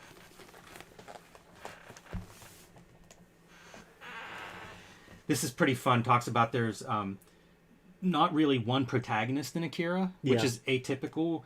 And I think that's a good summary of that story. Like by the time you're getting into those later volumes, it really is like every character has their path, their agency. Makes for incredible reading. We interviewed Robert Kirkman, creator of Walking Dead, and he brought up that term, story engine. And so much of manga, really, like the best of manga, like the most popular of manga, they all have story engine components to it where, these motherfuckers got to come up with 15 pages a week. Otomo did that. For all he says he dislikes about, serialized manga, his stuff was all serialized. Domu was serialized. You got to come up with something every week. So you come up with your story engine, which is the driving force, the universe where these things could happen. And then that's the macro. And then your weekly chunk is the micro. So if you come up with that compelling piece, find 7 Dragon Balls, get them together, you get to make a wish. That's a good story engine. And then you could just create any characters you want to like exist within that space, man. Fist of the North Star. I'm rereading those trades, man. Got this fucking nuclear holocaust. So there's no resources. Everybody's fighting for resources, and it's got to be brutal. Like civilization's done, so now brawn is going to supersede brains. You could do a zillion things with that. And Akira, same deal. It's Neo Tokyo. Come up with 5-10 good characters, and then just let's see what they're doing at any given time. This kind of wraps up licensing stuff, and it reminded me a little bit of Bill Watterson. At this point, he says, he pretty much turns down everything, but once in a while does a collaboration, usually with someone who's super persistent, was my takeaway, but becomes more selective in it. Also talks about, once the book is done and printed, it's like no longer his, it's out. Yeah. And he's sort of done with it. I've heard other creators talk that way. I think that's pretty interesting, but personally, you don't feel that way? Like I do feel that way. Yeah.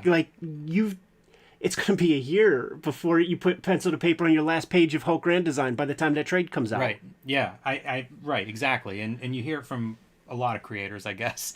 But the kind of the marketing licensing piece of it, interesting that, he's stepped back when you think of how many posters and shirts and all the things that have been done. And the fact that there is still so much out there. But you see it because like the most popular of manga, like they're these like cyclical industries unto themselves where the comic points to the anime, points to the video game, points to the action figures, and that's like the basic ones. And then you got like, that Kinnikuman eyeglass holder, gashapons, shirts. There's a Kinnikuman store, and at the Kinnikuman store, there isn't one comic sold. It's wrestling jackets that are like reversible of like the different teams, and shirts, and all, $500 statues. Not one comic is visible in the Kinnikuman stores. That's shocking. Yeah, it's all the merch. Wow. Prints and stuff.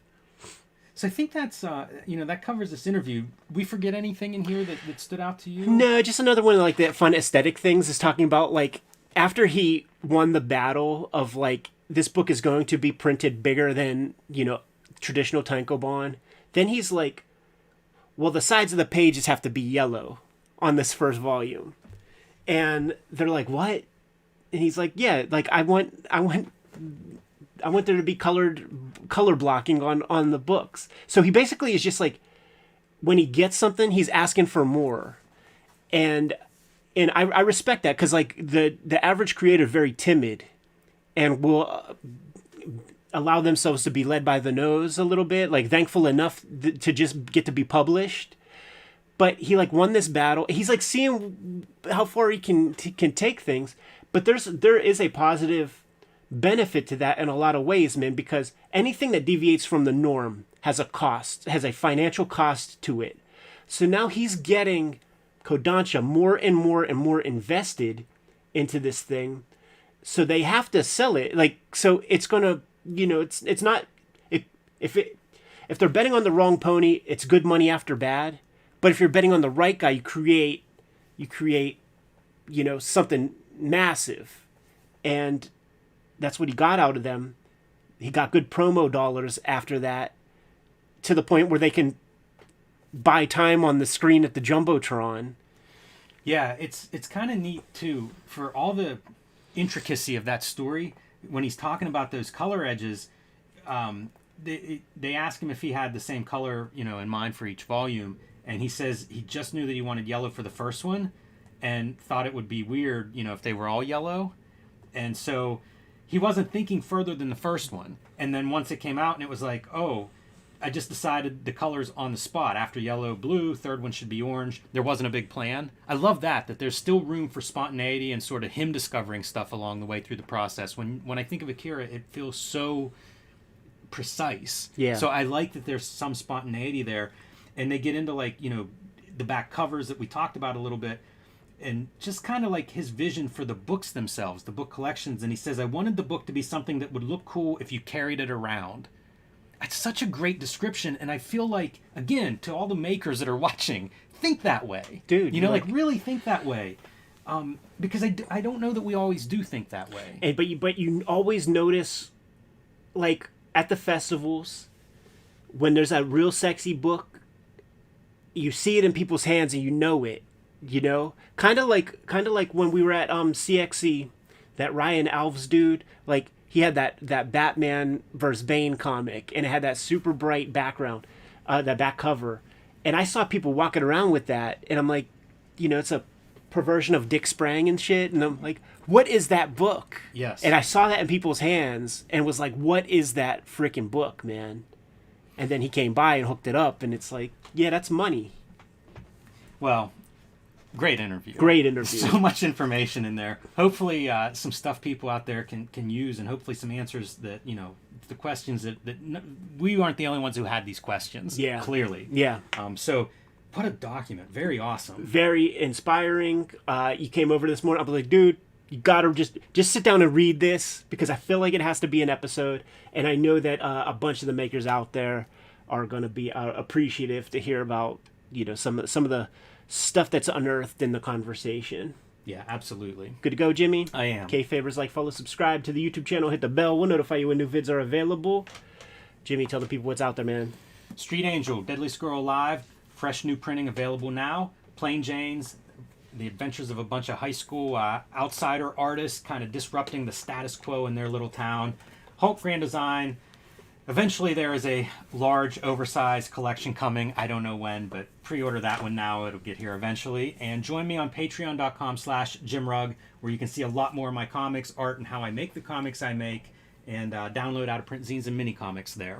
Red Room, trigger warnings. Red Room, the antisocial network. Murder on the dark web for fun and profit is the name of the game in Red Room Comics. And each of these trade paperbacks, each of these tankobon, contain 4 complete self-contained stories. I'm working on the next round of Red Room as we speak, and I'm serializing those comics on my Patreon. $3 for the archive, more than 350 pages worth of stuff up there as we speak, man. Less than a penny a page. Go to my link tree in the description below to order these comics. Check out the Patreon, all that good stuff. Jimmy, tell the people what else we have out there, man. Subscribe to the Cartoonist Kayfabe e-newsletter at the links below this video. You can also find Cartoonist Kayfabe t-shirts, merchandise, cups, mugs, fanny packs, all kinds of great stuff at our spread shop. That link is also below this video. Another great way to support the Cartoonist Kayfabe channel. Give them those marching orders, Jimmy. We'll be on our way. Read more manga. That one might have been a make more video. Oh well. Listen, We're gonna live, man. That's true. We're gonna live to fight another day. That is quite an interview. It's so funny, dude, because, like, I don't even know what the next video is, man. Do you want to... How many is that? You got to do 2 more. Okay. You want to do that Crumb cover joint? Yeah, pull it out. Here, let's get this off. Oh, yeah.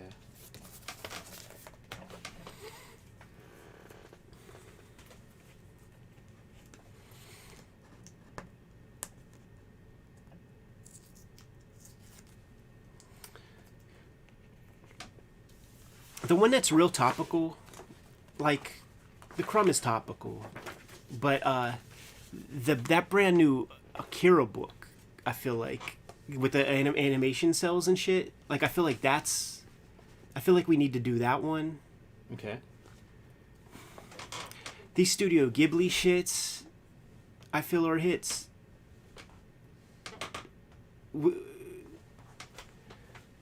That'll get us there, right? That's 2 more videos. And then I gotta do one. There's just so much, you know? There's this complete Love and Rockets that we gotta show off. It's like, do we do 2 Otomos in a week? We should do Love and Rockets because all these videos are long, so if we can get one in that's a kind of a 15-20 minute overview is probably a good thing. Yeah. Let's see what we got here. I have that in there.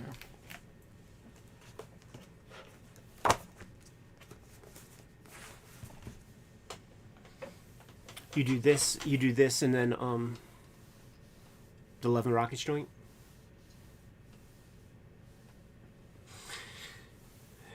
That one might be just... There might have to be some cuts and stuff in that, because, like, you got to show the box, but that'll fuzz, you know, the depth, the focus, and then show the books laid out or something. Yeah, I think you got to show two books because you got to show that last one. You got to show the last book and a then bit. Just one of any of the other ones is fine to show. To Yeah. kind of show the format. But then you got to show the spread image of all of them. Yep. You'll figure it out. Let's see.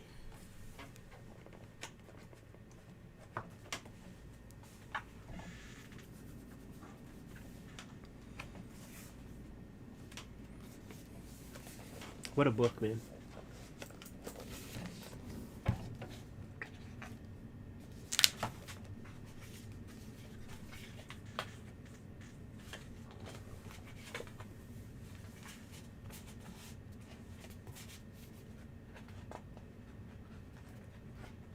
Trying to think of how much stuff is in here. This is all in French too, which you know, isn't going to do me any favors. Yeah, it don't even matter, man. No, it doesn't. But there probably is some context there that would be beneficial. But yeah, like we know most of it, so a lot of that stuff is from sketchbooks. I see up front. You want to get your like little like image so you know what the video is. You know what I'm talking about? Right. You're good to go. Yeah. Okay. Like let me just. I feel like I already did this, but I'll do it again. All right. You good? Yeah.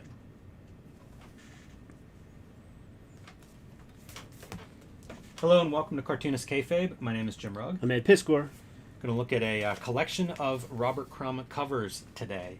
Before we do that, I want to remind everybody that we are working cartoonists, and the best way to support Cartoonist Kayfabe is to buy our books. Ed Piscor's Red Room, The Antisocial Network, and Trigger Warnings collects the first 8 issues of Red Room. These are all self-contained stories, and these books are self-contained. So whichever one you come in contact with first, perfect place to start your collection. My latest books, Street Angel, Deadliest Girl Alive, is back in print from Image Comics, so if you missed out on that first run, no excuses now. And The Plain Janes, about a bunch of high school kind of outsider artists disrupting the status quo in their quiet little suburb. Pick that one up wherever you pick up graphic novels and comics. But we are here to look at the Cornelius published collection of the complete Crumb comic covers. I admire Crumb's drawing to no end. I'm not sure there's a better just pure drawer working in comics, and the covers really show that off. So this came across my social media feed at some point. And recently, this is a new edition, a new book, so that means you can still find it. It's still in print, and I had to scoop it up. Yeah, like, I guess, they gotta call it something, but, like, even that front cover is a sketchbook page that shows Crumb holding up Zap 1. So there's a lot to this complete package. Yeah, unfortunately, the text is all in French, so I can't offer context to that, but my suspicion is that these...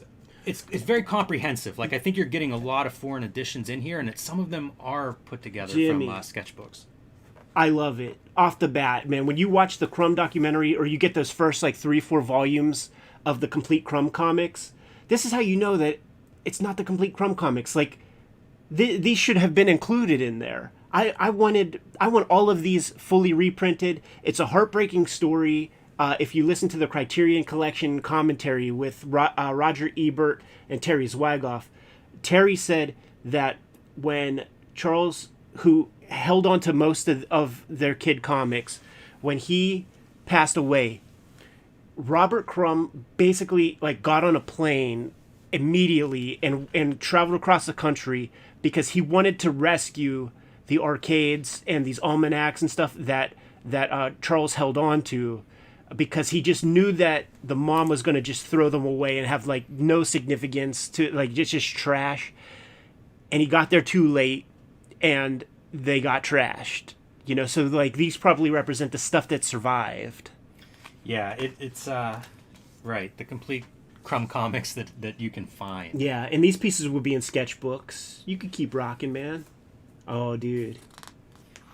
Yeah, it's really an astounding collection. Yes. And, one that will be probably exhausted by the time we reach the end of. Sure, like we saw, those were like the free weeklies, like even before Zap and things. This is the funny shit, because like, okay, so that's rip-off press. They're not printed in an order that I can tell. Uh-huh. So, maybe, maybe they are, and some of them are reprints, is why like some of the dates are different at the bottom, what edition we're seeing. Yeah, see, this is the familiar territory. We would see these in the sketchbook reprints, and just like make note of like the amazing lettering. That's what makes a collection of covers by him so great, is that the drawing, it's not just the image. Yeah. Like it's the design, it's the lettering, it's all of it. It's like full Kurtzman on that one. Playing with different materials, like looking like straight up magic marker. That just, I thought even crayon, maybe. Totally. Yeah, it's wild. If you're just a fan of design, I think this was a book that would be, That's the thing, like, fantastic. Like, this guy is operating, like, he's spinning a lot of plates with proficiency. Yeah, if you think of your average comic book artist as like sort of an illustrator, it really is he's playing chess while we're all playing checkers. Yeah, for sure. I mean, it's, again, the just the lettering alone, if you're just a fan of hand lettering, this is going to be a collection that you won't get tired of anytime soon. Yeah. There's a cover we might all recognize That's here. This got him right, man. And I always thought this was cool. Like, so like when he went to American Greetings and got introduced to color separations and how that whole game is played, so he had that skill set that he developed in Cleveland, and then he gets his chance to like have a comic with a glossy cover, but dude, you're getting 3 colors. Like, we can't splurge for like the other one. So it's like, how do you make those colors work? You hatch, and he didn't have Ben Day or something to do the tones and stuff. So do some hatching and you get some value. It's so funny because that yellow, especially, it looks like like a 50% yellow or something. Screens that we're used to, but it's horizontal lines that he's drawing as opposed to the dots. Yeah. And you know what? I am watching these dates, and I do think they are arranged chronologically. I think that first one was a reprint issue, is why the date threw me off. Yeah. Yeah, and there was that, a later printing of an original. Yeah, there was text and stuff, and like that probably would give you the deal. And I mean, a lot of this stuff, it may be that it's sketchbook stuff. Although we saw that original baby at the biennial at the what you call it, the Carnegie. Yes. And I think we have the printed version comes through on a Warren episode. I think. Yeah, maybe.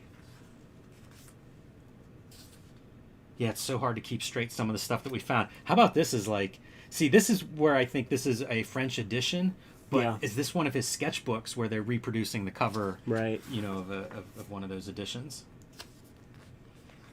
It's also funny to see like what stuff I have, you know, like which of these books do I have on my shelf? Look at this for, again, pure drawing, just line drawing, like clear line drawing.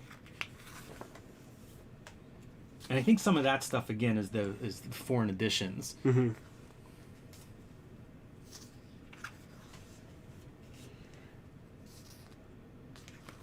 Making use of that 2-color, more sketchbook materials. This is so great because like it was one of the 2-man comics that he did with Charles, and in some of the coffee table books, like the R. Crumb coffee table book over there, you could see the Charles stuff, and then he would go on and do like fully finished versions. Yeah, and Charles there noted underneath too, so you can see the collaboration you're spot on with.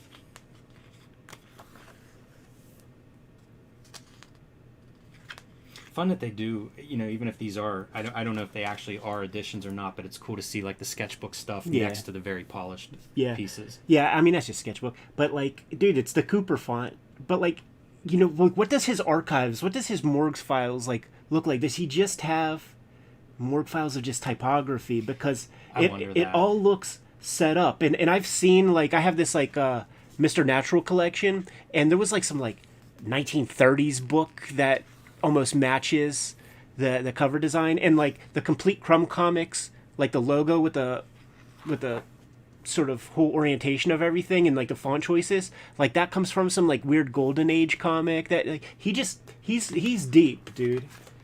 Look at that for like same concept but working it out in very different style and the sketchbook language. joint, and then the blueprints.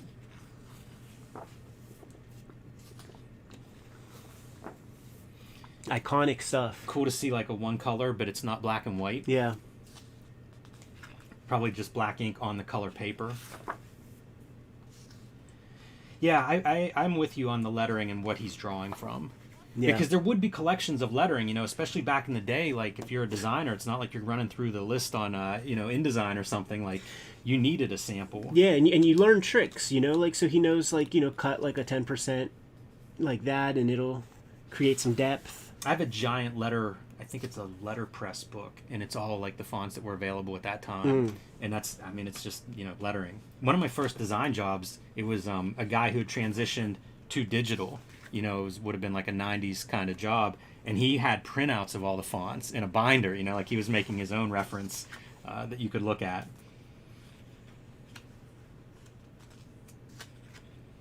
Also range of what he's drawing, I feel like is something that you could take for granted, you know, to go from something like this, which is cartoony in a way, to something like this, which is almost a different style of cartoon. And dude, you can't shrug some, like, dude, playing with registration stuff. So it's like, because he's cutting his steps, like, so he's playing with this kind of thing and like drawing on, you know, some separations to get images like that. Like, there's so much technique that is completely invisible to just like some guy who wants to read hippie comics or whatever.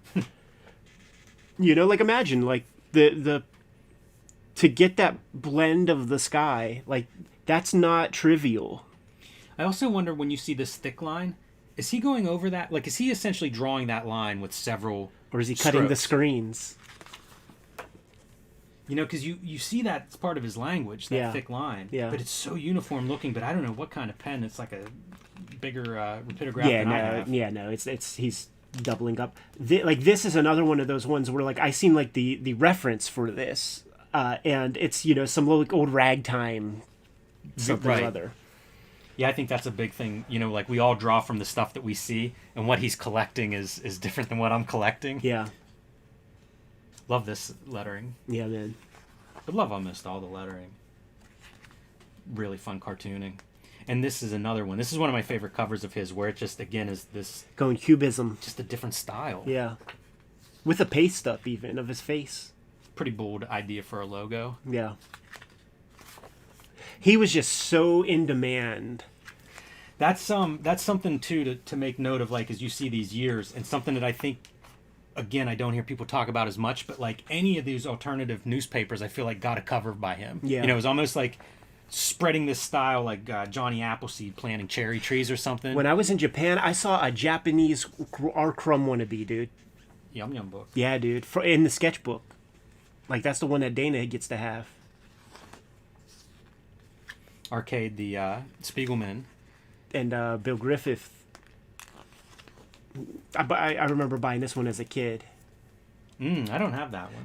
This is a great one. This has the best Crumb story ever, man. The one called That's Life, where it follows that blues musician from like the Delta, makes a record, like steps out on his wife, goes through all the stuff that the blues guys go through, and then the end of it is like some old crusty white dudes like going to like black neighborhoods, knocking on doors, like, do you have records for sale? And buys a record, and then it's just like a room full of their homies, like putting on the record and just like listening to it, just enjoying it. Right. This looks like it might be shot from originals. Yeah. Because that looks like an uneven, whatever he Absolutely. colored that R. Crumb with. Absolutely. Very, very spotty. I always remember wasn't Rob Liefeld, or Jim Valentino told a story of Rob Liefeld reading that comic in his studio and like throwing it across the room. Dude, airbrush. That's the only way you get that. Aileen, rest in peace. Yeah. This is pretty far out. You know, if you only showed me a snippet of that, it's almost Ditko's late era where he's doing like the crazy word. Yeah. There's wordplay packages and stuff. Painting. And the guy can paint, you know? Pretty iconic. Oh, the American Splendor. Really loose here. Yeah, very bold line. You know, Yeah, deadline, like you know, using one kind of pen. Yeah, almost feels like drawn at size. He'll be adventurous, and like the Hup period, which will probably be in here. Like, you know, he's first time ever he starts using brush in the 80s, you know, 25 years after he starts doing his thing. Almost like Crap Hound, clip art on the outside. Yeah, totally. You know, he's an early member of the Church of the Subgenius.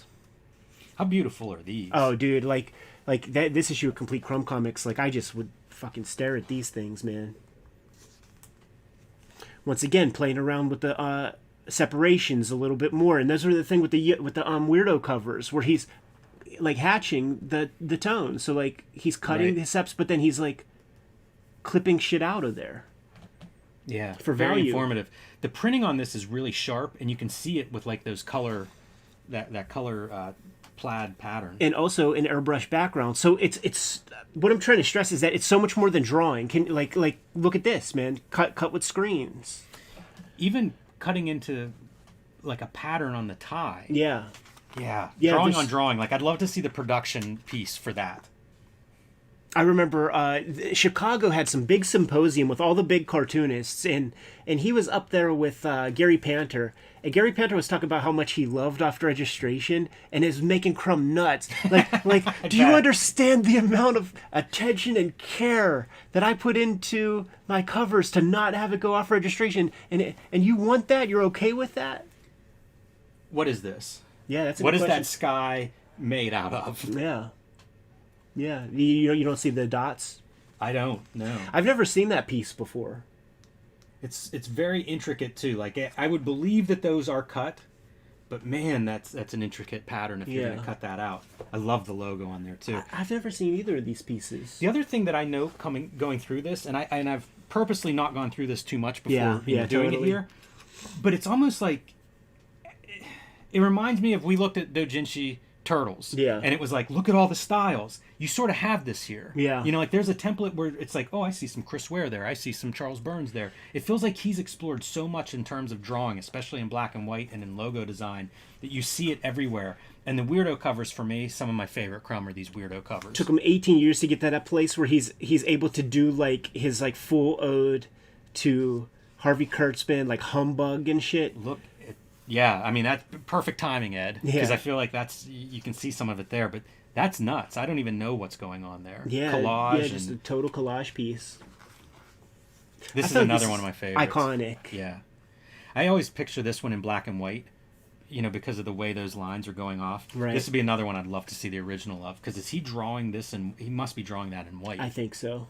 I don't know how else you could do it. And to go full cubist with the border. Yeah, because that's the thing. These borders are all different. Unbelievable. So he's drawing them in those borders. Yeah, just a compulsive graphomaniac. Little nod to EC Comics here, talking about doing different styles. A little bit of him pulling from somewhere else. He's got the big thighs, and look at the little tension of the skin coming through the holes. I remember staring at that so much, man, because that's something that Jaime will do when Hopi and Maggie are wearing leggings or whatever, and just seeing that it's Very well squishy observed. skin. Mm-hmm. You just don't get that in superhero comics. So strange. There's so many layers to his drawings too. Go back one real quick, man, because this is that part where he's talking about his morgue files and showing it off on the Crumb documentary, and he's like, yeah, you see this photo? That's this right here, and it's not this is not from one photo. It's he's got this gang of photos, and he's looking at stuff and okay, I'll draw this here and I'll draw that there to compose one big image. This is another one I'd be curious. Is this a separate piece that's just put on there to photograph, or is that actually on the original art? Good question. It's just such bold design. Probably doesn't get credit as a designer that he should. No, but every cartoonist does. This is another one of my favorites. Yeah, that's to me that's such a striking drawing. This might be the one that has the Philip K. Dick joint. Yeah, it could be, but the fine line, the hatching that he's doing around that Weirdo logo, man. How's he have time to do this many covers, Ed? Yeah. I think this is the Philip K. Dick one. Yeah. This is another one though that just love every bit of this concept. More American Splendor with a snot rocket hanging there.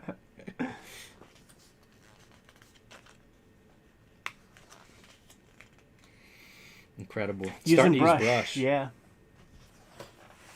Yeah, getting into the Hup era. Pretty interesting, the idea that he's going to start experimenting with brush. This is the 80s, he's, decades in. Totally. And it's not a very long period. Yeah, it's not a very long period. I think he's always had a push-pull with hatching and trying to find better ways. Look at the drapery, dude. It all fucking works. There's a logic to it all. The lighting is always accurate. And again, doing stuff, striped shirt on Crumb, plaid skirt, that's done in the color. Yeah. Really like those buildings and logo. This to me feels like a Clausian kind of treatment. Sure. Yeah. And then this to me, a lot of rule breaking. You got half your page is just your title lettering and this little tiny image, but boy, that's a good looking cover. Can't complain about the end result. Like that face too. Yeah, that's an unused cover. Oh, really? Yeah, this is the... Ah, interesting. I don't think I've ever seen that Weirdo cover. Yeah.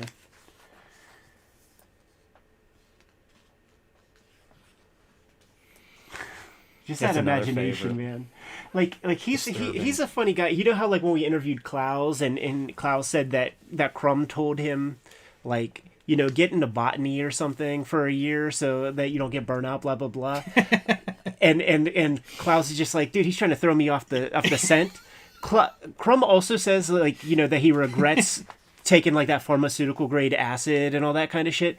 But you can't argue with the imagery that comes out of that kind of thing. So is he trying to throw people off the scent, or is he trying to be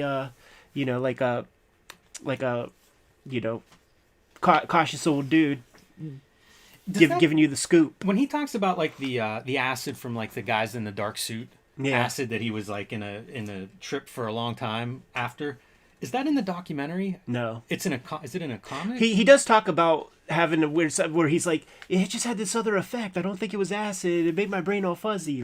He says that. Because I was looking at Midnight Climax, the CIA's dousing people. Yeah. And the time overlaps. It's in the 60s in San Francisco whenever they're doing that. And you go down that rabbit hole and it's pretty indiscreet the way they're putting acid out into civilians. Right. And it always makes me wonder if they cross paths there. This is a cool one, man, because not only do you have Aileen's contribution, but Sophie has the chops now. And she's popping into the game. It's a shame they don't credit them down here. Some of those others, we saw Charles credited on that one cover. Yeah. Be good to have that in there. I look forward to doing this issue with you, dude. the self-loathing comics. These are special comics. That's an amazing cover too. Were you buying those like Brand- in real brand time, new. like when they're being published? Brand new, man. Yeah, that's exciting. See, this is the one that like there is a reference. Like this is in reference to something, and when you see the original cover, it's really cool seeing them side by side because like you see like it's all the same title treatments and the serifs are in the right spots. Like that's what you do. Like he's not an educated dude. He didn't go to art school, so like you don't know the rules of like serif, sans serif when you're like using different fonts together and shit like that. So like just steal it. Right. Just take it from the people who went to school and figured all that crap out. This is always a great one, dude, because he's a famous like conspiracy theorist guy and like Illuminati, aliens, all that shit are real. So it's just like all that stuff is in here, man. Like little fucking aliens and you know third eye imagery. You might see. I can't see the compass anywhere, but it's probably there. That's funny. You know, I look at this and I think like the 60s poster lettering. This is a logo from like a Jay Disbrow comic that's just called Mystic or so, or maybe it is called Mystic Funnies. Perfect. That's what I'm saying. This dude, like he's not playing. Like he really was a part of fandom. He might be the guy who called him the good duck artist.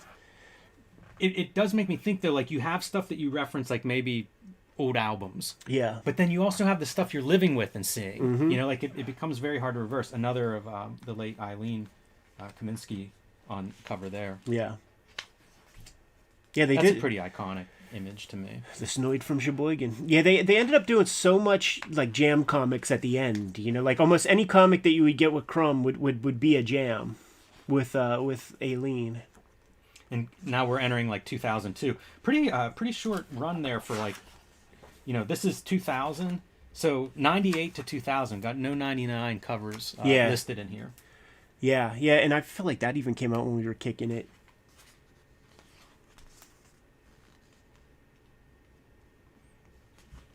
Yeah, it's now 2003. We're getting a few more, but it's very interesting, kind of jumping around from 03 to 05. Oh, that's cool. That's an unused one. I've never seen that before. This is like the last one. It came out like when I was after we did our first SPX together. That sounds right. And then this is when I am already hooked up with Harvey P. Carr. Like Ballantine or whatever, man. They put out 2 books. They put out this, which is a collection of like that old Doubleday shit, and they put out American Splendor, Our Movie Year. Like these were side caps. Makes sense. Publisher that's coordinating, whenever there's some press. Yeah. Man, I gave this to my aunt who's religious to read. We never discussed it. He plays it straight up. Sure. Though there is that one guy called Shem, and he can't help but draw Shemp. Whoa, is this unused? I don't know, man. It says Fantagraphics? Yeah, it says Fantagraphics. Somebody send us that. Send 2 copies, please. P.O. Box 3076. Yeah, I don't remember seeing that one. The other 2 I would always see. Yeah, see, we're getting into shit I don't know about, man. Yeah, 2016 to 2021, so that seems peculiar.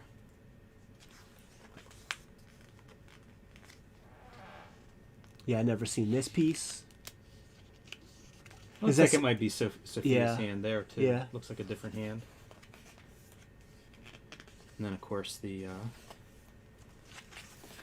lots of notes. Unfortunately, I can't read those, but suffice it to say, it's all the old sketchbook stuff. You could get those Tashin sketchbooks. I got them all, dude. And talk about a time sink. You got to keep them as far away from your drawing table as possible, because you will lose 3 hours if you pull one of those volumes down for lettering. Yeah, absolutely. But just a great resource. You know, like I would kind of put these in the same camp as that. If you're looking for inspiration or want to break all your pencils, you know, you spend a little bit of time going through here and you'll learn some stuff. How about that? Your drawing will improve. That's the thing. Like when he does this lettering, you get the sense that he's just doing it all in not something like this. This is more finished, but those sketchbook pages are just sketchbook like it's rapidograph drawings, and somehow he has that secondhand Yeah, Little dude. Dell reference there. Because, like, on their little kid comic, they put that Dell on there because just mimicking their whole shit. But, like, all the orientation and the spacing is always right, and I don't think he's penciling that shit, man. Yeah, that's what's mind-blowing, because also you know how prolific he is, so it's not like he's pulling out references for any of this stuff. Right, like, this is stuff just that's sketchbook. floating around in his head, Yeah, like, that's just ready to sketchbook go. shit.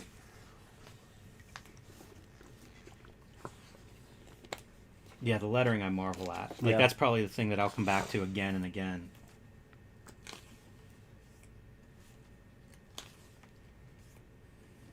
Here's your foreign editions and stuff. These are kind of neat. You get to see a little bit of, like, they're shooting from the art where you get to see some of the crop marks and That's stuff. the thing. I used to wonder about him because, like, before I really knew too much, and I was like, is he just a maniac and, like, doesn't know about crop marks? And because, like, you know, he's not using rulers for his panel borders and all that It's a stuff. pencil piece. Yeah, it's cool. Don't get to see too much of that. No. So, a heck of a book. Oh, amazing. Really cool. And this is, we're living in the Matrix, so enjoy it. You know, that stuff like this exists. Yeah. Yeah, it's the exact Incredible. kind of thing that you know we all wanted. Man, good to go, Jimmy. I am. Kayfabers, like, follow, subscribe to the YouTube channel, hit the bell. We'll notify you when new vids are available. Tell the people what's out there, man. Plain Janes and Street Angel Deadliest Girl Alive are both available in print right now. Hulk Grand Design Monster Madness. These comic books are available in your local comic shop. The collection will be coming soon, early in 2023. A big, oversized, beautiful fluorescent green edition. So pick that one up, pre-order it if you haven't already. And join me on patreon.com/JimRugg, where you can see a lot more of my process, behind-the-scenes stuff, scans of original art, and that sort of thing. You can also download a bunch of out-of-print zines and mini-comics there. Red Room trigger warnings. Red Room, the antisocial network. Murder on the dark web for fun and profit is the name of the game in the Red Room universe. Each of these trade paperbacks contains 4 complete stories plus about 70 pages of additional material.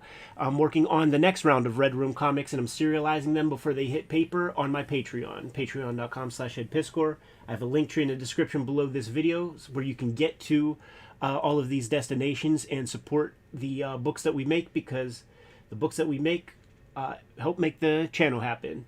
Jimmy, what else do we have out there, man? Subscribe to the Cartoonist Kayfabe newsletter at the links below this video. You can also find Cartoonist Kayfabe t-shirts, merchandise, mugs, fanny packs, and more at our spread shop. That link is also below this video. It's another great way to support the Cartoonist Kayfabe channel. Given those marching orders, we'll be on our way. Make more comics. Amazing. It's a nice book. Yeah, it is. You want to do a storyboard? I mean, What are you thinking? Yeah, we'll worry about that. You want to just do this, this 11 Rockets, and that'll be it for you, and then yeah, we'll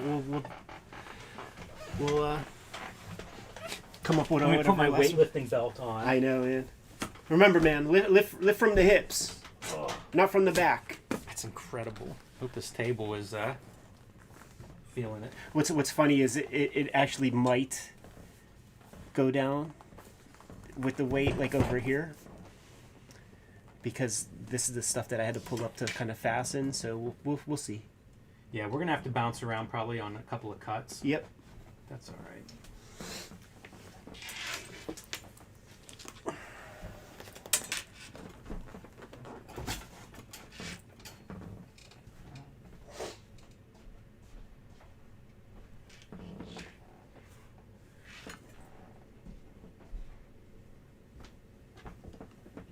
The bathroom real quick. Yeah.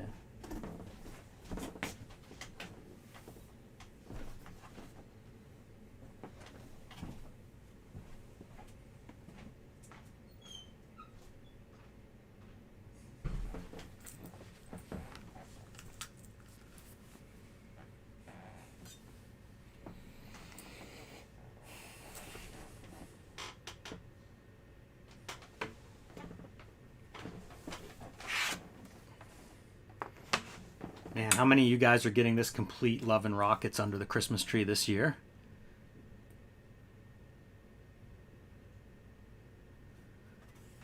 This is the first time I'm seeing it in person. It's amazing.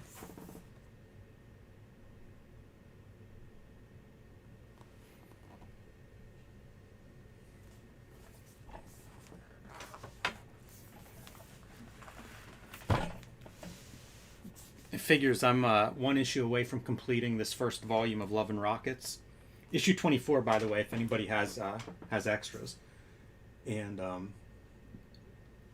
as I'm about to finish my collection, they come out with this.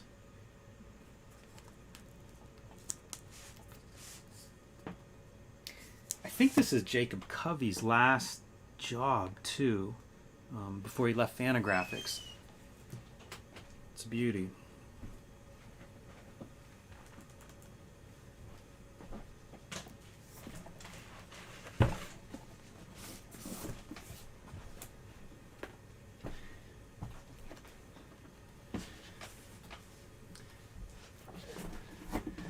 I just walked past a box full of 24 big-ass Shonen Jumps, man. Those will be episodes.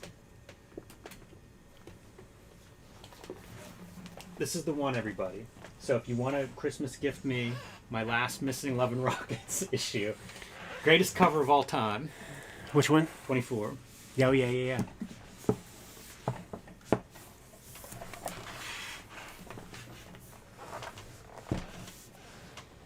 My goodness. Yeah, it's a beast. Yeah. And I think we'll remember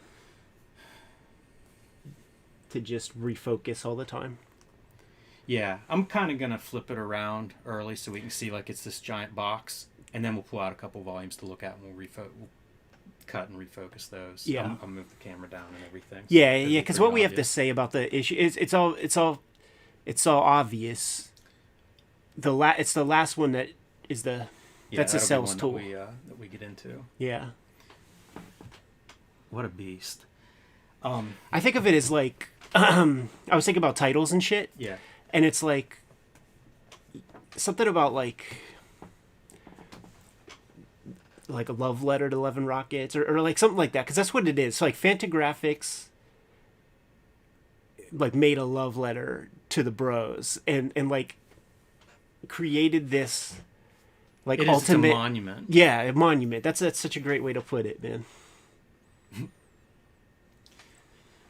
All right, I think I am ready when you are, and there'll be some cutting in this one. So you just tell me what to do, man. Don't worry if we go one direction or you have a suggestion or whatever. We'll just cut. Yep. All right, good. Hit it. Hello and welcome to Cartoonist Kayfabe. My name is Jim Rugg. I'm Ed Piscor. And I hope you brought your weightlifting belts, everyone, because we are looking at a doozy today. Before we dive into this magnificent Love and Rockets collection, I do want to remind everybody, we are working cartoonists. The best way to support Cartoonist Kayfabe is to buy our books. Ed Piscor's Red Room, Trigger Warnings, and the Antisocial Network. Collect the first 2 seasons of Red Room. These are completely self-contained, so whichever one you encounter first is the perfect place to start with Red Room. My latest comics, The Plain Janes and Street Angel Deadly Squirrel Alive, both available now everywhere. New printing of Street Angel Deadly Squirrel Alive, so if you missed it the first time, you can fix your collection up now. But the main event, Ed, this is, I don't even know how to describe. For one thing, I see it posted everywhere. It's like 28 pounds. Yes. I'm going to attempt to kind of show off this beautiful box set and move it around a bit, but bear with me at home because this is quite an achievement. This came to the studio the day before I went to Japan. And it would have been nice to have it a little early to like try to help push people. And I hit them up. I'm like, yo, what's up with that guy? Like, if you got an extra press copy, like send it my way. They're like, yo, we got rid of all the press copies. I'm like, we, with all confidence, will sell more copies than anywhere they sent it. I don't know where they sent it, but we will sell more copies. And I kind of said that. I'm like, send us copies. Whenever you got press copies, send that shit our way. We will sell this stuff for you, no problem, because it's just, you can't, it's unassailable. Yeah, I absolutely love this. It's excessive in every way I can imagine.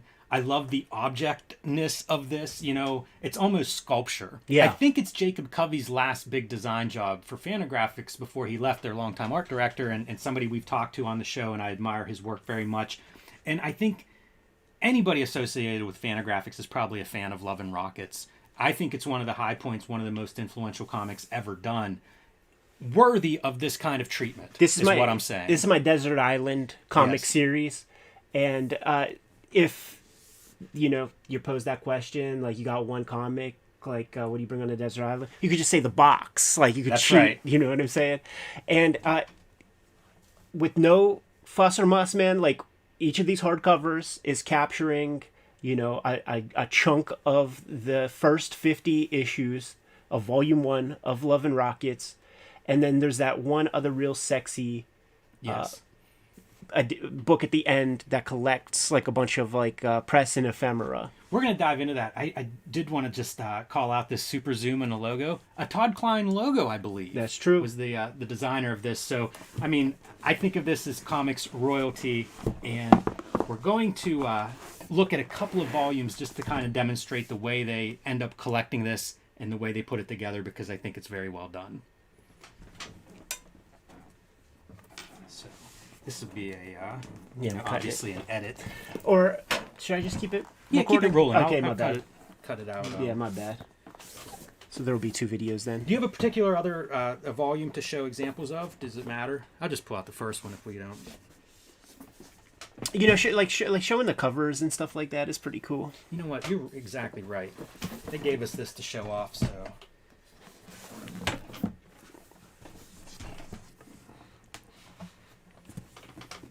Because there's a method to the madness.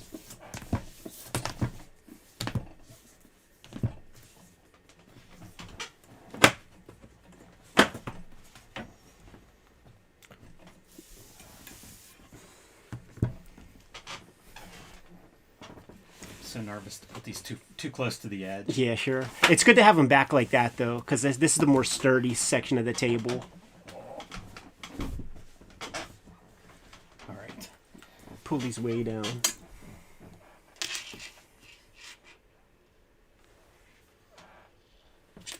And then I'll refocus and stuff whenever it gets. You good with that? Yeah, This fucking monitor is bullshit, man. it is. All right, so I'm gonna show off just the kind of the layout of one of these books.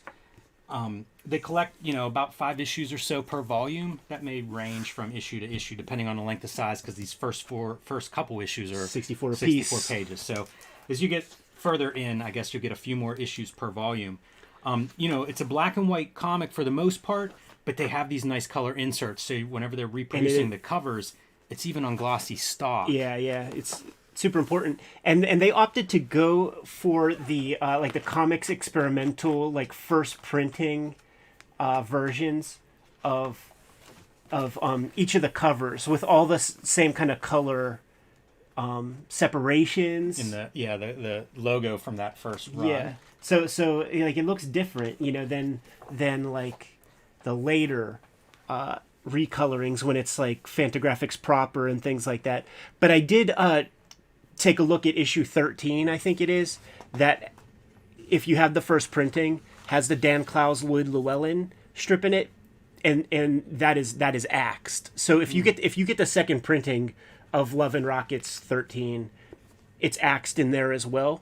So that piece is not included, which Yeah, that's mileage may unfortunate, vary. but that's not a bad thing. This cover's one of my favorites too. that's the one that you Really just know great Jamie Hewlett is like, you know what, man, I think I'm gonna make some comics. Taking some notes on that one. Yeah, definitely a fan.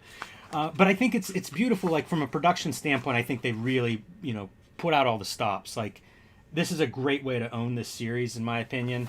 And I mean, I don't know if they reshot things or what, but even like the line work is so crisp in these. Really tight. We're at the stage now where like you can scan from a page, from a comic book and still have it very high fidelity. And we do in-depth looks at, are we through the first 4 issues now? We are through the first 4. So, check those out if you're not familiar with Love and Rockets. Like I say, like I've been in my head going over like the top 10 influential comics. Love and Rockets is definitely on there. On my list. This story is probably the first Love and Rockets story I read because there was 2-volume set that Fantagraphics put out called like The World's Greatest Cartoonist or something like that. And this is the story for Jaime that was like in one of those volumes. I think it's like best comics of the decade. And it's like from 80s. the 80s. Yeah. I always think about tracking those down because I don't have those. And I think they sound like I'm just so curious to see what's in those books. It's my first if Eddie you got Campbell. them, man, dig them out. Yeah, I have one of them. Yeah, I'm very curious to check this. it out.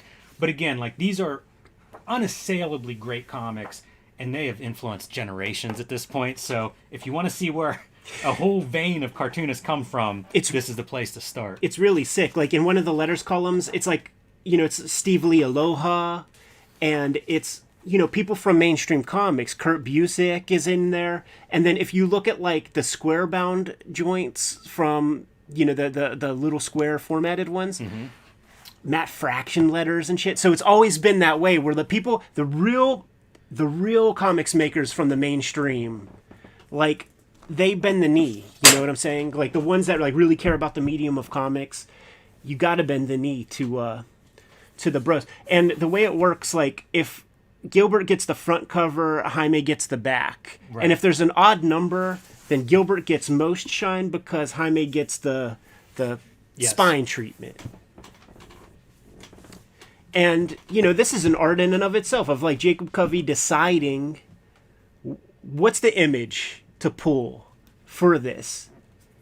And that has to be a tough job because, how do you pick just one? How do you pick just one? And then he chose this crop thing, which creates a suspense to me as a reader where it's like, I need to know what's going on that page. Look at all the texture, dude. Yeah, it's really great to see this stuff blown up this way. Whenever you see this approach to a cover, my first thought is you're trying to present this work that has been reprinted and collected in a lot of different editions. How do we make it fresh? How do we make it new? And how do you reward the collectors that have been there on board for decades, possibly? And the cool thing about this being a box set is that Jacob isn't bound by needing typography and stuff. So he can just have bombastic imagery. How great is this if you're a wrestling fan? Oh, yeah.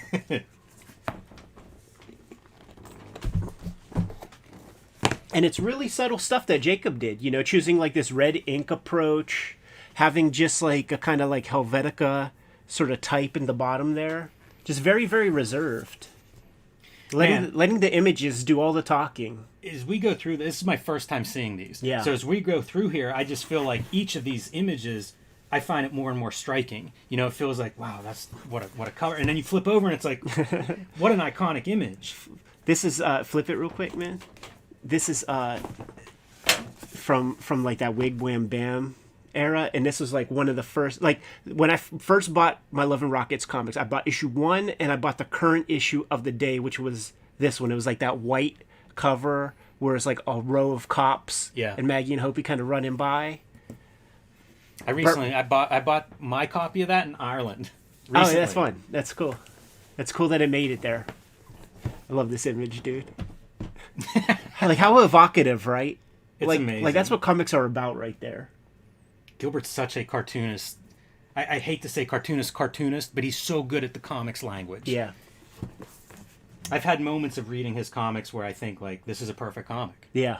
Yeah. I'm not sure that can even exist, but it's worlds, man. It's just it's a guy who creates worlds. And here's the thing, this is volume 1, these 50. There was the comic size editions after his volume 2. There was the square ones that came out one per year, volume 3. And now they're into magazines again. About a dozen issues into that, they are only getting better. Their skill level is only increasing. It is the most exciting thing for me as a creator. Because like as a kid even, man, I remember thinking like, man, if you're an athlete, there's a shelf life to your career. And all the best guys, there's an emptiness, man. Like I hear Mike Tyson in interviews talking about how he doesn't feel like he's a man anymore and shit. Because he isn't ruthless the way he was as a kid. And it's like the best of comics, you can continue to excel until your dying day. It's one of the very inspiring parts about comics is you can find these masters who got better and better and better for 50 years. Yeah. And I mean, these guys are approaching it now. You think 82, I mean, we're 40 years in at this point of published Love and Rockets comics. So, yeah, it's incredible. And good timing on your Mike Tyson reference, Ed. Well done. All right, so this is the last volume of the comic book reprints. You see 43 to 50. Volume 1 ends at issue 50. So that's your bulk of this boxed set. but there's one more volume. Yes, and I was so curious about this because I have the complete Zap Comics. Maybe we'll do that next week, right? And the complete Zap Comics, it comes with this one extra book. And what that one is a, well, we'll save that, what the Zap is. But this one is pretty cool. Only give it a quick glance, but it's like a collection of ephemera and like TCJ coverage and shit. From Love and Rockets from the earliest days, you know, so like the famous like first like little blurbs about like, yo, we got this self-published comic and it's kind of cool, you know, these guys are on their way. That first review. Yeah. So yeah, you see the breakdown here: critics, clippings, comics, capers, covers, and it's, as you say, a collection of work around Love and Rockets, and kind of great. It's almost a scrapbook of your favorite comic, essentially. 50 Women 50, based off the famous EC story. So many people, I think, connected with this at a certain age also. And some of the great writing comes out of that, where this is almost like that iconic album or something that you get when you're 18 or you're 22. And, you know, you're at that age where to have something speak to you directly, there weren't a lot of comics talking to a 21-year-old in, you know, 1982, 1983. I think it's the first comic to use the word homeboy.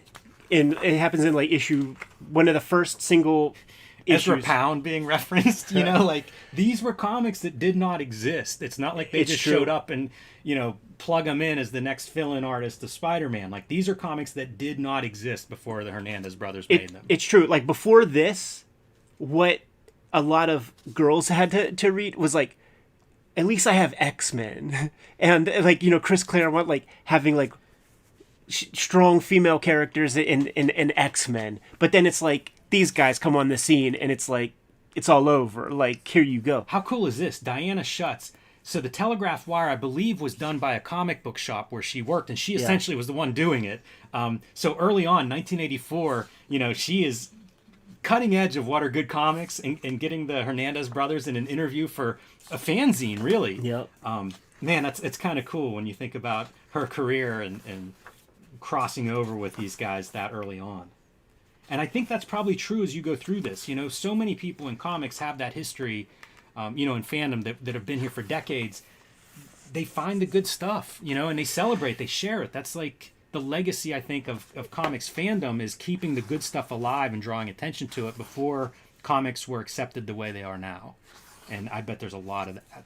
As well as mainstream, you know, outside of comics press, looking at this stuff and being like, you know, the Pop Bang Snap comics aren't just for kids anymore articles.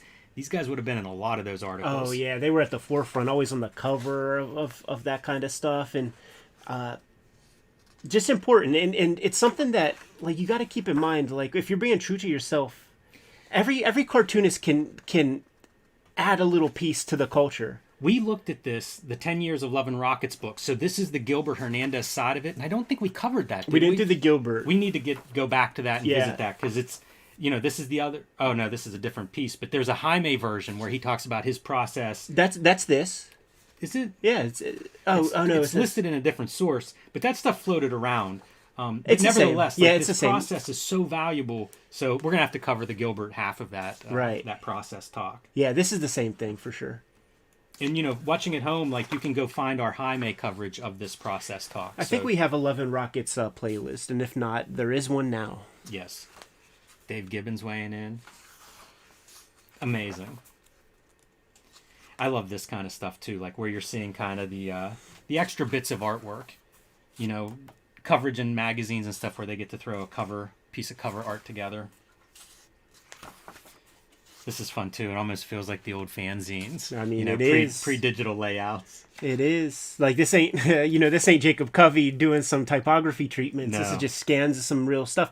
I love this kind of stuff too. Finding the source material and putting it in there. Kudos to whoever did it, man. I feel like when I was at Eric Reynolds' crib, I think he has his own binders. Like, I don't know if it was sourced from his stuff.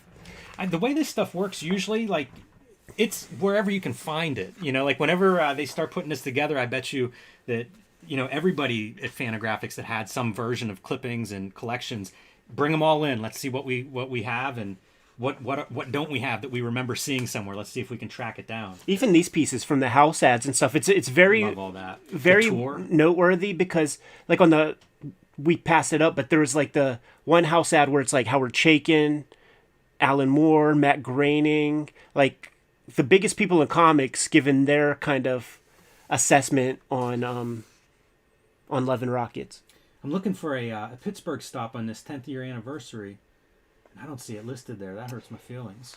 Because they stayed at Bill's crib. Yeah, they definitely had come through Pittsburgh, early on. Like, we've got good tastemakers in Pittsburgh, too, that identified this stuff. It's interesting, Bill from Copacetic Comics is where I'll buy a lot of my back issues, and they're often customers that he sold these to in the 80s that now, for whatever reason, as they sell their collection, they're selling them back to Bill. Yeah. So you're getting Love and Rockets coming back through there as like second, third generation. Yeah, in the 90s, man, I put together the whole collection from Phantom of the Attic, but all of their coffers was just Bill's because for that very small period of time, he was like, you know what? Fuck this McFarlane, Rob Liefeld bullshit. I'm not going to have a comic store anymore. If this is what comics is, I quit. And then he sold his whole stock to Phantom of the Attic. And then like a couple years later, Copacetic Comics comes out. And he's like, you know what? I'm back.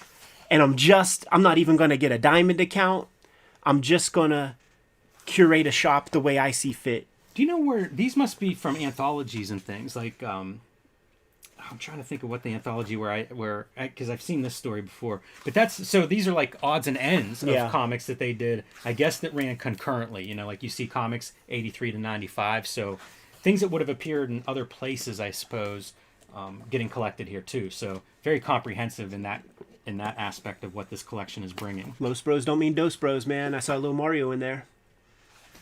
Oh yeah, absolutely. So, quite the extensive collection here. There's some Mario illustration. Yeah, is that Brain Capers or whatever that yes, thing is? Yes, it is. Yeah, absolutely.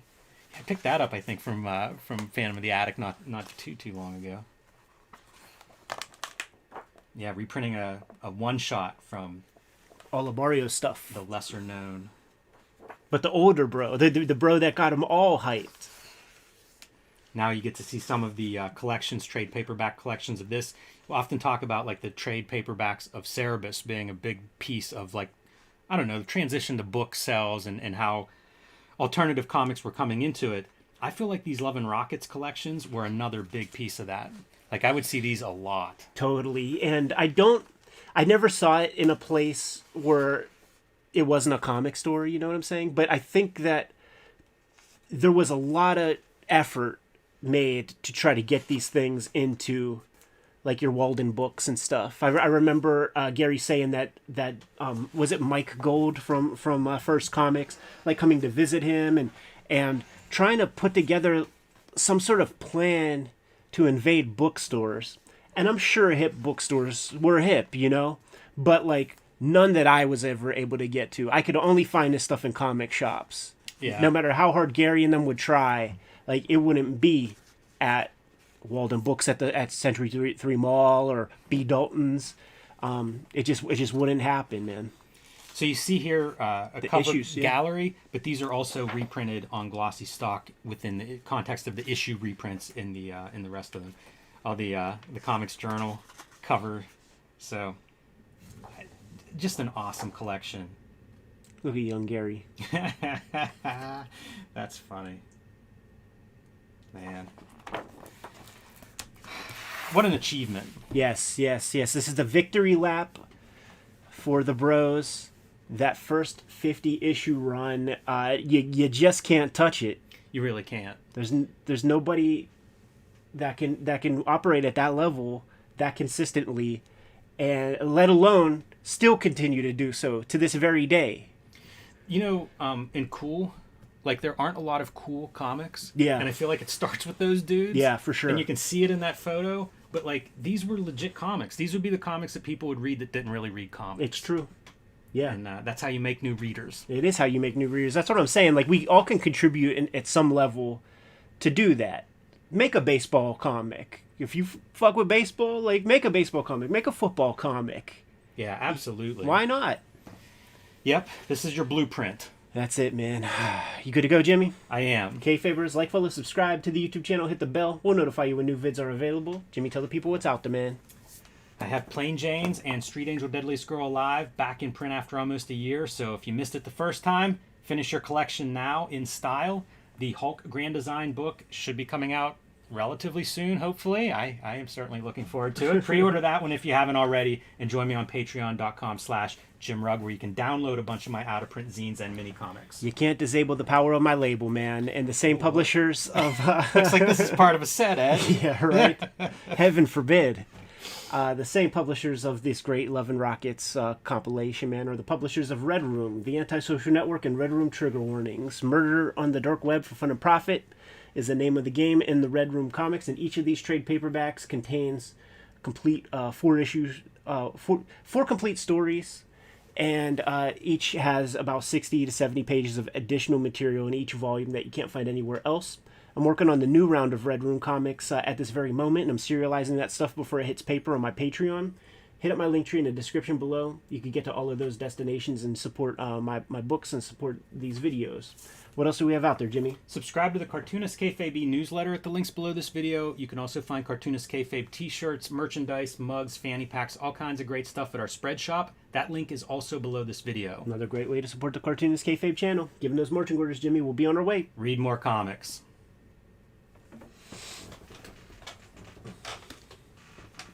What a collection, Ed. Yes, sir.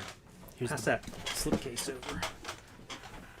I'm going to assemble it on the floor to avoid any type of That's fair. possible injuries. That's fair.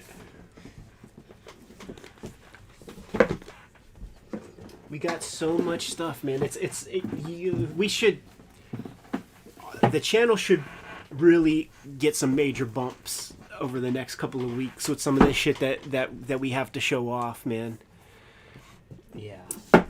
Because now I'm at a crossroads for what the final episode we record today will be, Jim. Yeah, what are you thinking? The Akira is prescient. Like, it just came out. It's fresh. It's attainable. You get it. Simple. Like, all that. And it's very... Let's look at it. It's a different little something different. It is. But them Studio Ghibli's, man, as a macro video, like, that's a smoker. I'll save it. Because the Akira is brand new. And it's like something that people can just go out and get right this second. I haven't gotten it yet. Yeah, you hit... It makes me... AmazonCO.jp. I'm going to have to do that tonight. Yeah, AmazonCO.jp, you're going to get it. You know what I noticed at the shops? First off, it had a release date of one thing. And my buds, like the Japan Book Hunter dude, he was like, there are shops that they want that money, man. And they're going to release it before the release date, so you got to keep your eyes peeled. Because Jeff and Brian, they left on like the 1st, and it's supposed to come out the 2nd. But at first we thought it was the 30th. It was a whole thing. And I found it a day ahead of time, man. But when I did, there would be like a complete Otomo section at these stores. And then when that book came out, they got rid of all that shit, like all the other ones, and it would just be mounds of the new one. Yeah. Yeah, I need to order it. It's a fun one to flip through. Yeah, totally.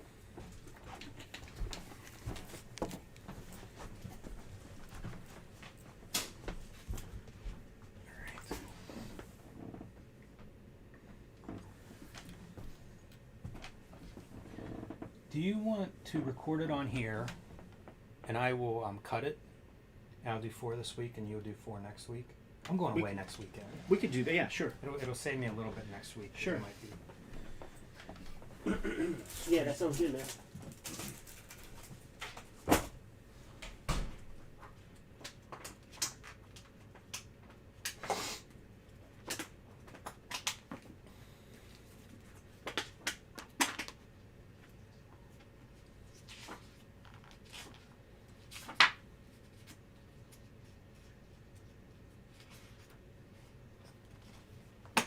You guys know this? It's kind of hard to flip.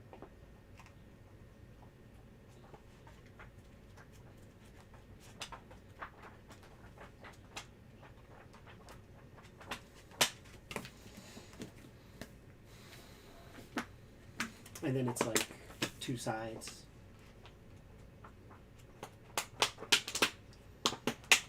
I'm gonna have Jimmy host this one to pace it out for himself then. So that we don't filibuster.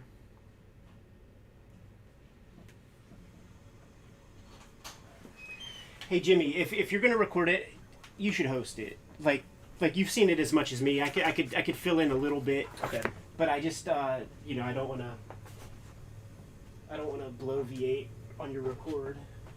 I want you to pace it out how you wish.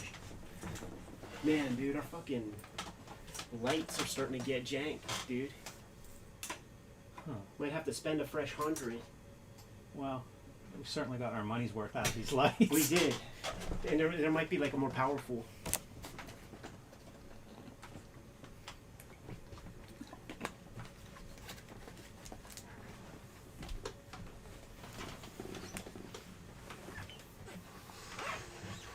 All right.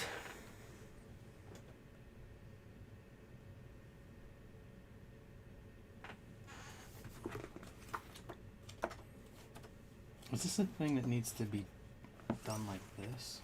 Yeah. That's how the art is oriented. You can bring it down more. Oh, I see what you're saying. Yeah. That's pretty cool. It's going to be a little bit odd. Yeah, it's fine. Because then it goes upside down then on the left page. You know what I mean? Yeah, just like try to. I mean, like he gives you the scoop. It's like it's meant to be like flipped. It's meant to be like it has whole sequences. And then the other way is a different set of sequences, huh? Yeah. Okay. Yeah, it just continues. So we'll go through this way and then we'll flip it. The book and go the other way. Yeah. Interesting. Okay. And then it even has like pages that are, and maybe like where it's like a pan shot. Oh, that's and you neat. see the tape, That is really slick. It's so fucking cool, man. Good lord. What a book. The production of this thing, it's very expensive. Like all of those things are $30. Man, this is $77. Alright. And whenever like a release. Oh yeah. Instructions on how to look at it, kind of. Yeah. Amazing. Excellent. Yeah. I ran it through. Well, we could save it.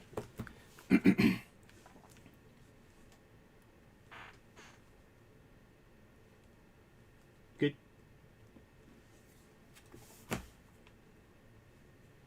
Good, Jimmy? Yeah, I think so.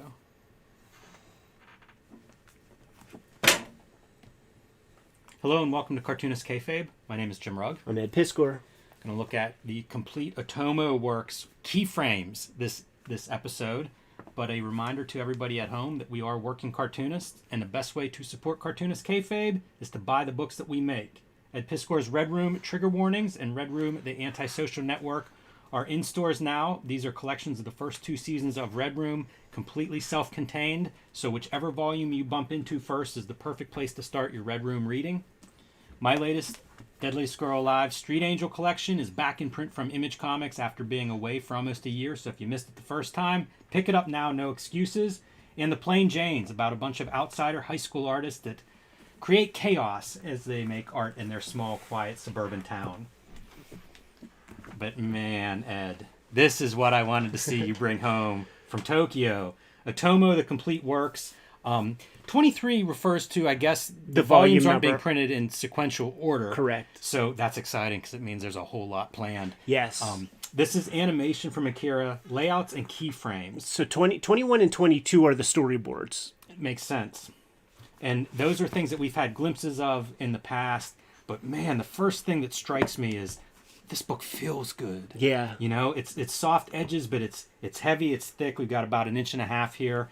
And once you start opening this, near and dear to my heart, that fluorescent pink color. But once you start opening this thing up and digging in a little bit, you see some instructions on how should we look at this. Yes. And as you can see at home, this is a horizontally formatted because it's it's drawings from animation. So we all know what a television screen or a movie screen looks like. You can kind of see it outlined here. Yeah. Details on some of the technical pieces that we may see as we flip through production art. And I ran Google Translate over Topman with the augmented reality to give you the English. And he basically is asking people, like, I know this is weird, but you got to flip through this English style. Like, so, like, it starts it starts back here with the flip, like this. And then flip it and read. He talks about the makeup of the cells. And this part here, if Google Translate, like, because, their syntax is different than ours, so you have to kind of contextualize, like, from the stuff that you have. What I was able to glean, if it's correct, is that this is a collection, and this is volume 1 of 3. There's going to be 3 of these books. It's going to be fantastic.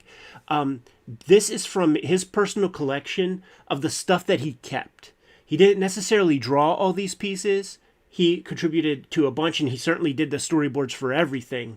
But this is from his personal collection of stuff that he held on to. And you know as well as I do, like, you can't keep it all. We're talking 250,000, 500,000 drawings. Right. Like, there's not enough space in Japan to hold it all. And they threw so much out. They included animation cells with the laser discs here in the States. If you bought a laser disc, you get an animation cell. Like, they were just giving this stuff away. I think that dude Joe Peacock, who put together the Art of Akira exhibit, has his whole collection on loan at the Academy for Motion Pictures. I think that's how he started. Like, he just was fucking buying up those laser discs, and it's like, dude, I have a complete piece of artwork from my favorite movie, and all it costs is, whatever this laser disc, like, just buy up 1 million laser discs. That's amazing to think of. Put together your first chunk of your collection. Such a cool book. So there you see, like, a title page, right? As we follow his instructions and start in the back English style. I don't know if we've ever flipped a book like this, Ed. So it'll be a little interesting to see this go. And it varies. You see, you have very rough sketches. These I'm in awe of. Yeah. And I just looked through this for, I don't know, a minute before we did the video, so I haven't seen most of this stuff. But the thing that blows me away is how loose these are, and at the same time, like, how accurate, and how perfect they are, where, like, it's one line and it is like a sketch line, looks like it was dashed out super fast, and yet you get expressions like that mouth, everything is there. And that's just this piece. Like, it's not fair to say they are, because there are tight ones, and this is that one that is just so amazing, where you see all of this stuff, 3-4 layers of cells, and it is on the screen for 2 seconds. This is on the screen for seconds. And we see people in, like, the Criterion collection, like the special, they have that, like, beveled fucking stylus with the one hair brush for the lights in the buildings, Look at the intricacy of that. I bet Jeff Darrow loves this page. That's the thing, dude. When this came out, we were all gonna go to the Kinokuniya bookstore before it opened to wait, so that, like, when the doors open, we were going to be the first guys to go in there and scoop up copies, because we were just like, how is this not going to sell out? Like, this is incredible. When you see these are like concept sketches, right? Because, like, there's not, it's not animation or anything. This is clearly a sketch. Right, but like, it's the first drawing. It's like, so, like, layout. Keyframes. It's the layout. Mm-hmm. So then you do that, and then you got to go over on your light box, and then you have, if you notice, these are not inked. It's not ink. It's Xeroxed from very, very tight pencil. Yes. So the keyframe is, like, after that sketch part, then you go in with that super fucking sharp pencil, and you basically ink. You put the final line down that gets Xeroxed onto the cells for ink, for paint. Here's one of the things that really fascinates me, man. As we keep going, because, like, he says this is from his collection, right? This is one of those drawings that I was talking about, where it's like one line. Yeah. And it's perfect. Yeah, even like, look at his like goggles. A rough sketch. Yeah. Somehow it's perfect. Yeah, it's like perfect goggles. But, like, what this scene is, and it comes from Otomo's own collection. But look, he doesn't have the full cycle, dude, of like the most iconic, most copied, scene in modern animation. He only kept a couple pieces, but not like even the iconic shot of the Screech. You know what I'm saying? I do know. Yeah, like, yeah. If this is from his collection, so like it made me think like, did some motherfucker get those in a laser disc? Maybe this isn't all of his collection either. Hopefully. Yeah. Maybe he's saving that one for an A or a B or something. Maybe. All that said, it's like you would put that because this is cut A and then it's like amount of thing. So then you flip it and it's B. So it's not going to be in here again. So it's like I don't think he has it. Because why? Because that would be the piece that you do keep. You do show that off in the book. Oh, man, look at those dogs. They're so lively. Tom's wagging. Yeah. That's how animation will work too. Like there are guys who just like specialize in animal anatomy or like smoke. The life of these drawings is blowing my mind. That's the key piece that you take away for like your practice is like make your lines count. Yeah, seriously. And then precision whenever you get into some of this stuff. Absolutely. It's hard to believe these are human hands drawing this stuff. Totally. And this is the 80s. There's just no faking the funk, man. This is like drawing stuff. Look at that dude trying to get like selling you like, okay, this is the start, this is the end, or this is the start, this is the end, and then you got to fill that out. Yes. Yeah, the animation visual language. The other thing with drawing for animation that's a little bit different than comics, because you could take a flyer on a panel in comics and kind of like ask something out, but there's that term of like that process of like drawing through something where you need to like understand what's on the side that you don't see because maybe the character has to turn and you do see it. So there's precision in that, in just like getting all the exact lines where they should be in like a 3D space on a 2D surface. Yeah, and I feel like we've had conversations with Jeff Darrow about that. Totally. He always talks about that stuff work. Like it's got to hold up for that reason. If you turn it, if you end up seeing that underside, the backside, whatever it is. Interesting the amount of the dogs here. And you wonder if that's a personal thing, if that's something that Otomo felt great about or learned or, something that really spoke to him in some way there. Yeah. So you could just kind of blast through these because we'll see those on the flip side.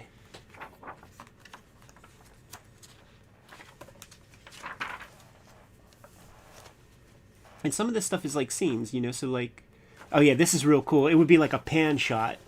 So they will kind of like adds paper. You'll see ones where they even just like tape an extra piece of paper. Yeah, that's really cool.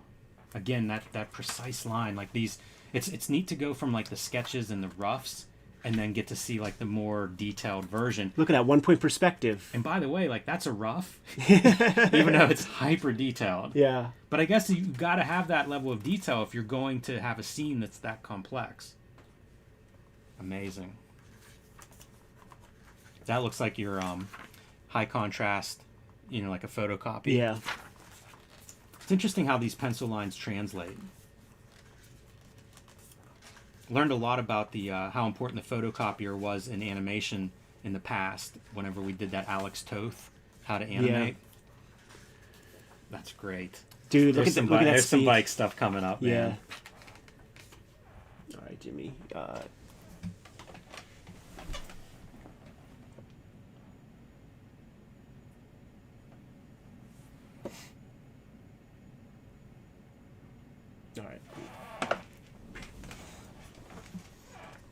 You may have to refocus. Oh. We ain't getting what we paid for, man.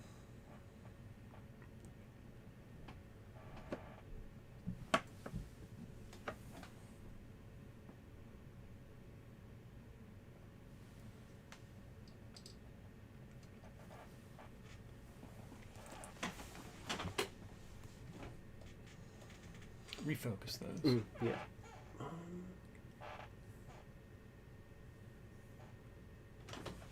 Someone in the comments said that on Twitter, Otomo said that most of these are the pieces that he actually drew, save for a few that that he wasn't sure about. Wow. Yeah, these action shots are really breathtaking. And also the long shots, just really, like, as establishing shots, they're so wild. Yeah, because the final paper isn't that much bigger, really. Right. It's like this is about type and paper, and animation paper is about legal size, like your legal tablet size. There goes K. For as detailed as I think of his art, it's kind of cool to see whenever it's broken down into, you know, a figure or a sketch. It's really awesome. Like, It's you're almost instructive. seeing a different version of his art. It's instructive. Like, there's a lot there. You could tell that, like, he's seeing in 3D, you know, like the draperies going that direction. I also love whenever you'll see, like, shadow that's just drawn. Like, here's my line of where the shadow is going to be. You know, we've all seen that in animation where it's just like a darker, almost a, you know, a second color. You're seeing it right here, you know, on the sides here. This is so hard because you know that back is probably, like, vibrating up and down in between every new cell. It just to create that kind of thing. Again, what a stunning book, the way this is assembled. Yeah. Yeah, they put a lot of effort into it. And typically what would happen with these complete Otomos is that 2 would come out at a time. And it'll be like a pink one and an orange one. Like the orange stuff is like the older works. And then the pink ones are kind of like the newer stuff. But this round, just this book came out because it's so expensive. And then these will be the next round. Getting a lot of this old codger. Do you know whether they plan on doing English releases of this stuff? It was said, like, there was English releases of the press release for the complete Otomo, but good luck. Good luck, man. I don't see it happening anytime soon. So, like, you know, we needed one of these, where you got the background, and then you got Tetsuo in the little chamber. That's so good. You know we needed one of those. Look at the perspective of, like, trying to get that face, because that is a hard angle to draw, especially in something that you're making up. It's not like Tetsuo's face is something that you could reference. Right. Look at the perspective, right? Dude, how hard that is. Like where do you put that neck? That's where that concept of drawing through has to be bulletproof. It's wild. What drawing? Ooh, and you could learn anatomy here, like how that knee and that IT band or whatever fits into the quads. I would love to know what prompted him, like what he kept. You know, why this panel or this page. Right. You know, what stuff meant. What's this one, Jimmy?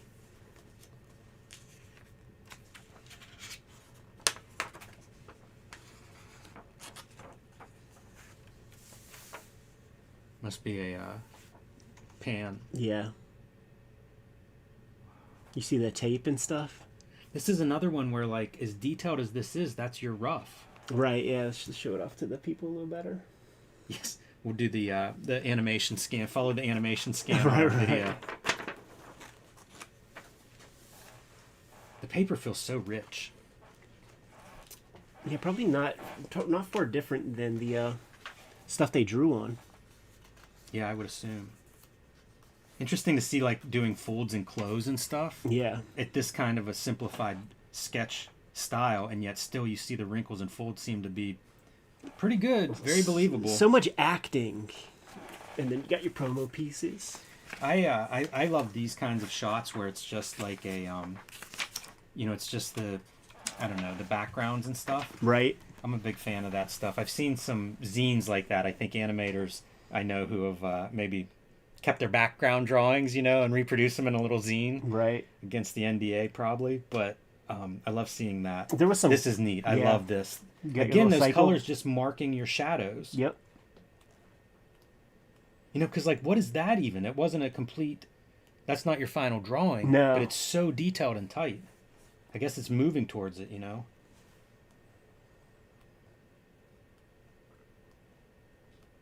You know, like that kind of background. Big fan of that. Yeah.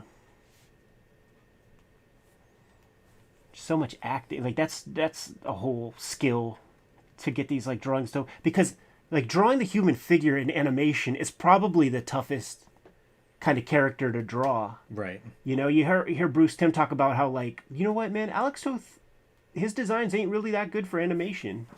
You know, he said it. Because you got just too many moving parts.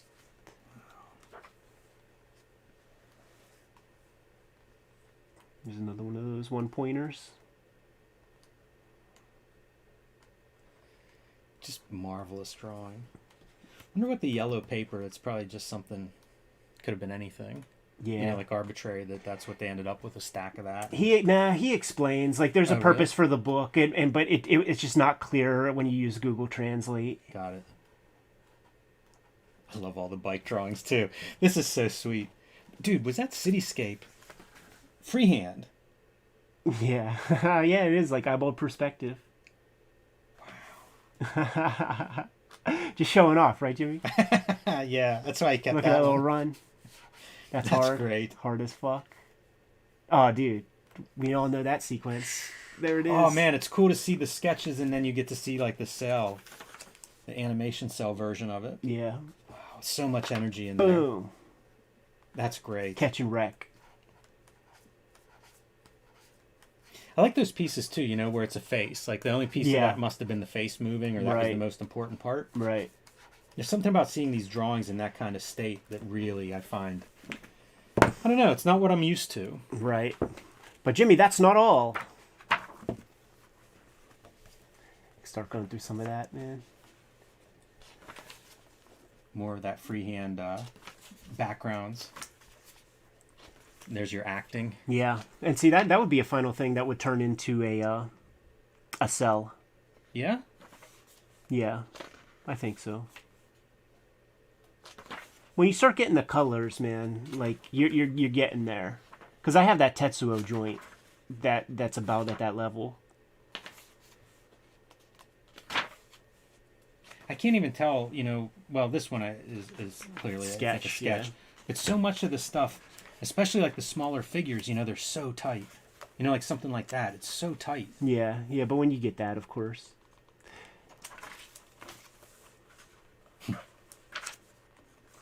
It's cool, too, how, I guess that's what a keyframe is, but you can see the animation as you flip. Yeah.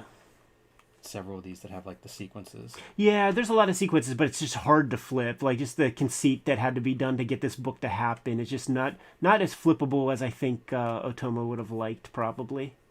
Probably easier, too, if, like, having a camera up there makes it a little bit more of a challenge for us. Yeah. You know, if you have it in your hands, I think just for your own eye, probably works a little better. Yeah, not too much. But you know what? Fuck that. Like, you know, look at the drawing. You know what I'm saying? It's okay.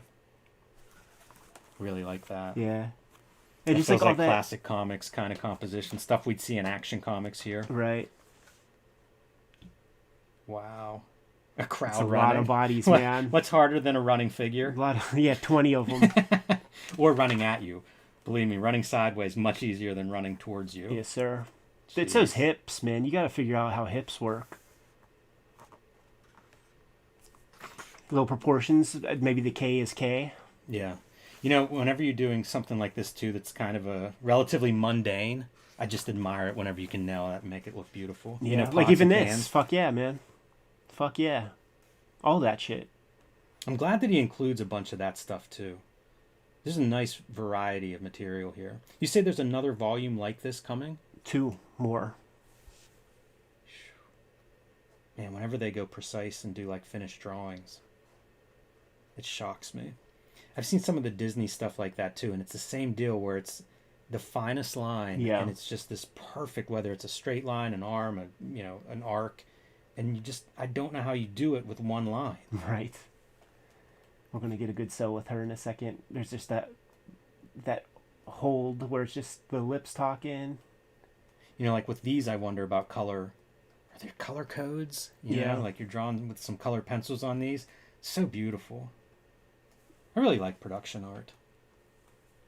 She's going to get a sell in a second. I feel like seeing that much of her is indicative of this was a sequence that meant a lot to Otomo. Uh-huh. You know, and why not? Like all that expression on her face.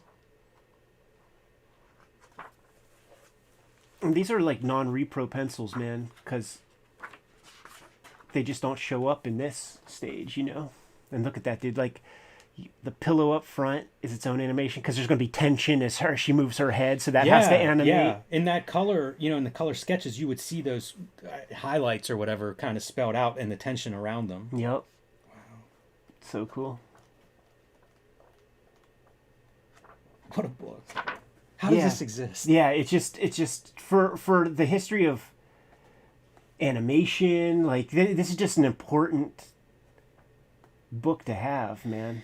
The first time I ever saw any Akira anything was in a Comic Scene magazine, and it was like manga, anime comes to America. It's a variation of the Biff Bam Pow comics aren't just for kids, but it was the idea that this was a mainstream kind of thing.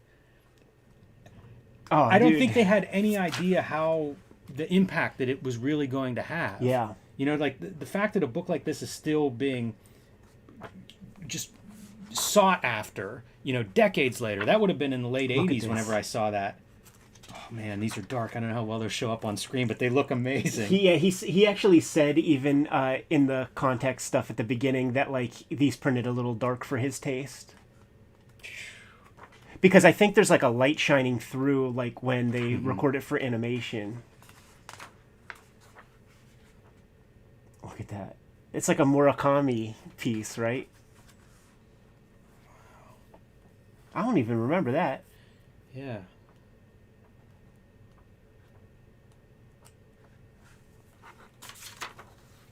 There's your taped up pan.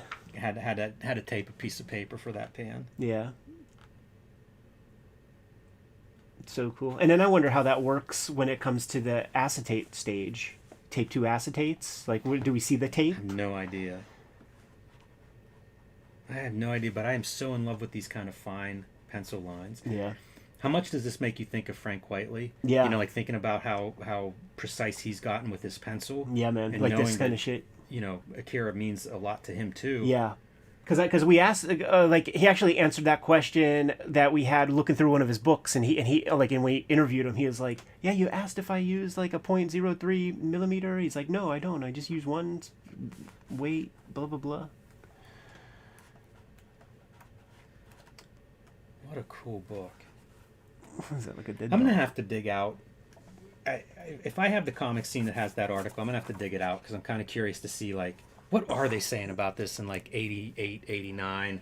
Whenever it's really kind of ramping up. Like Epic would have been publishing the manga in color. Like, it was such a different time period then. And, again, to think, like, here we are decades later, and it's still being studied and dissected and celebrated. And he is just one of those Mount Rushmore cartoonists. Like,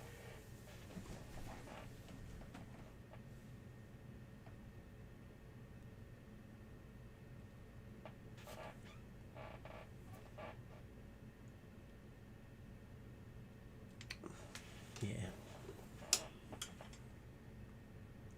we're close.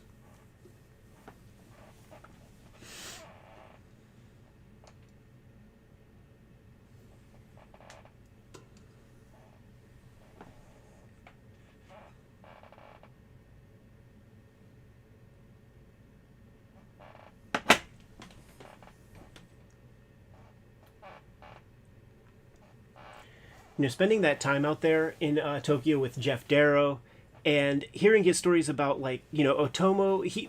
Jeff has his photo. It's Otomo, Mobius, Rentaro, and the Wachowskis all chilling. And there are Otomo books where he's drawn, like, some Robert Crumb stuff in the background. There are pieces where he does, like, his ode to Mobius. There are, like, these 5, 6... creators. Miyazaki's a part of it, where it's like they're the untouchables. They're all together and they all have this like amazing respect for one another, and they're just different. Like they're the all-stars. They're the dudes that, like, they just have that extra thing that is unteachable, and he's one of them. I've been talking more and more lately about, like, in my head, for whatever reason, I've been thinking, what are these 10 most influential comics or whatever? And Akira's on that list here in America. Yeah. It just changed everything in so many ways. And that influence, it continues to grow. It's not just still present. It continues to grow. It's true. yeah, these guys that are really one of ones, to do what Otomo has done, like, I don't know who you'd even point at as comparable. Yeah. Phenomenal book, man. I'm so glad you picked that one up, Ed. Had to, man. There was one mission while out there, and I could not come up. Like this one, it's on the carry-on bag. You know what I'm saying? Yes. Like I didn't ship this. This did not even get checked. We look at comics through so many different lenses, and whenever I look at this, whenever I touch it, like, this is me, the book fan, being like, oh, this is I just want to have hands on it. I can't stop messing with it.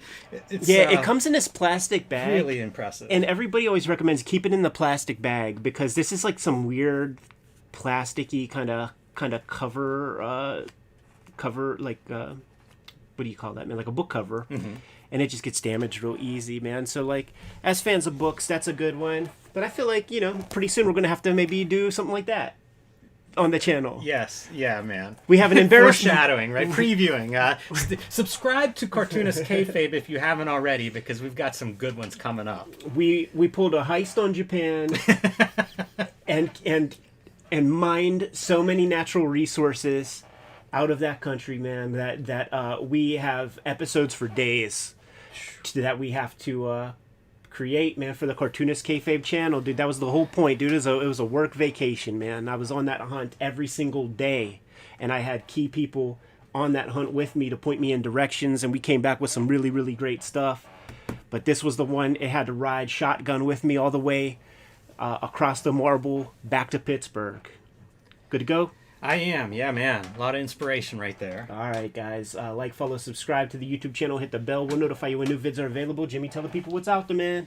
Street Angel, Deadly Scroll Alive, back in print. If you missed it the first time, pick it up now wherever you buy books. The Plain Janes, still available everywhere. Bunch of disgruntled high school artists that cause some disruption in their town when they start doing public art without anyone's permission. So pick that up for the young artist in your life. And join me on patreon.com/JimRugg, where you can see a lot more of my comics, making, and art. And you can download a bunch of my out-of-print zines and mini-comics. Red Room, the Antisocial Network, Red Room Trigger Warnings. These are my newest efforts, my newest projects, man. Murder on the Dark Web for Fun and Profit is the name of the game. And each of these books contains 4 complete horror stories.